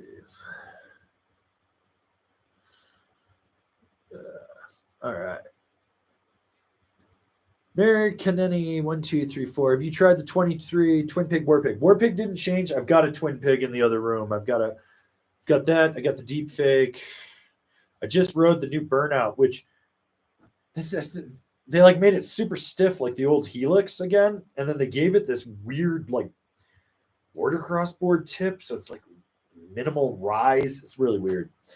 Okay, let's see. We're gonna take this super chat from Eric Chen. Thank you for the great season. Since I watched your top 5 reasons for only needing a directional twin, and I don't have one, have a passport squash and Thunder as a rock board. What to get next year? 240 pounds. And you want to get a directional twin. I mean, you've got a passport squash and Thunder. At this point, I just say keep riding the passport and you'll be fine.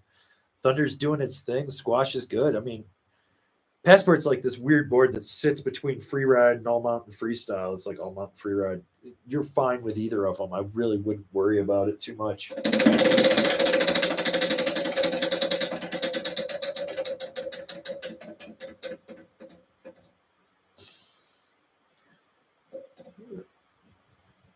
Choose to be offended. All right. Sideways. Arbor Satori, not a recommended board by you. Curious why and how it actually rides. I've ridden it.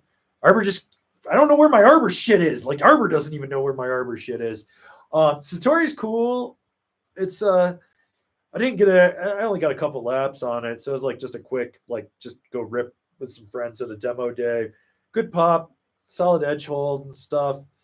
Really nimble where you needed it to be. It's like, I don't know. Kind of just felt like another snowboard I'd ridden. Okay. BW Nico, my buddy upgraded from a Never Summer Stormtrooper to a Mega Merc.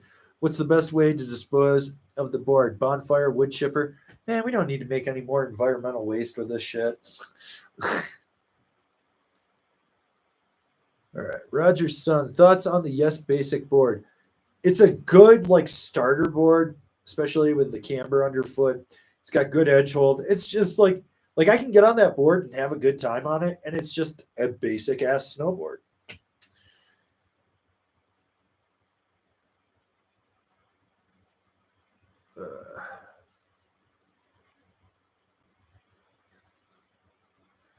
Let's see.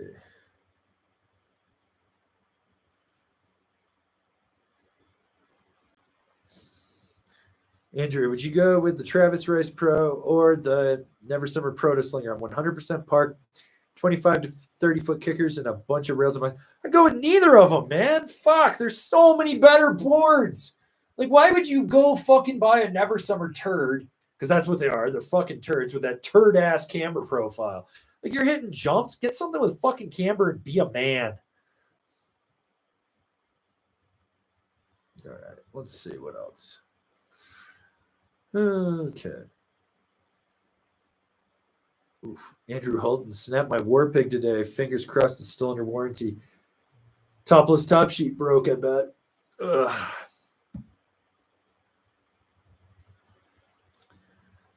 Oof. Stay anonymous. What's a good environmental way to dispose of an old helmet? Turn it upside down and put a bird's nest in it out in your yard. All right. All right. Anyways, been here 2 hours. I think I'm going to call it a day, guys. I got to go take the dog for a walk. I got to get some food in me. I got to film, I think, like 10 Rome Explained videos tonight. Lovely.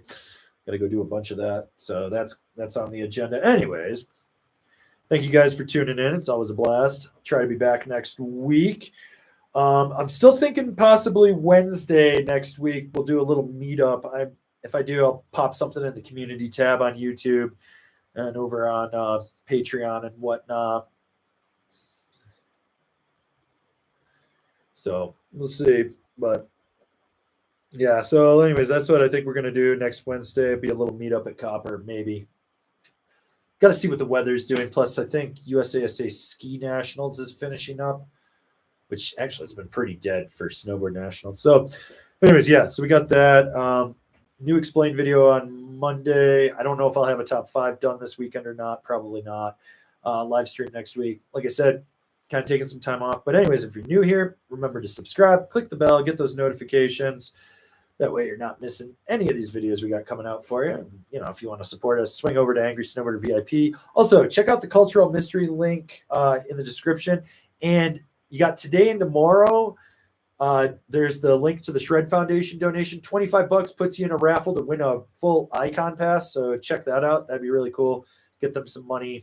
Icons matching that. So yeah. Anyways, that's where we're at. I'll see you guys in another video.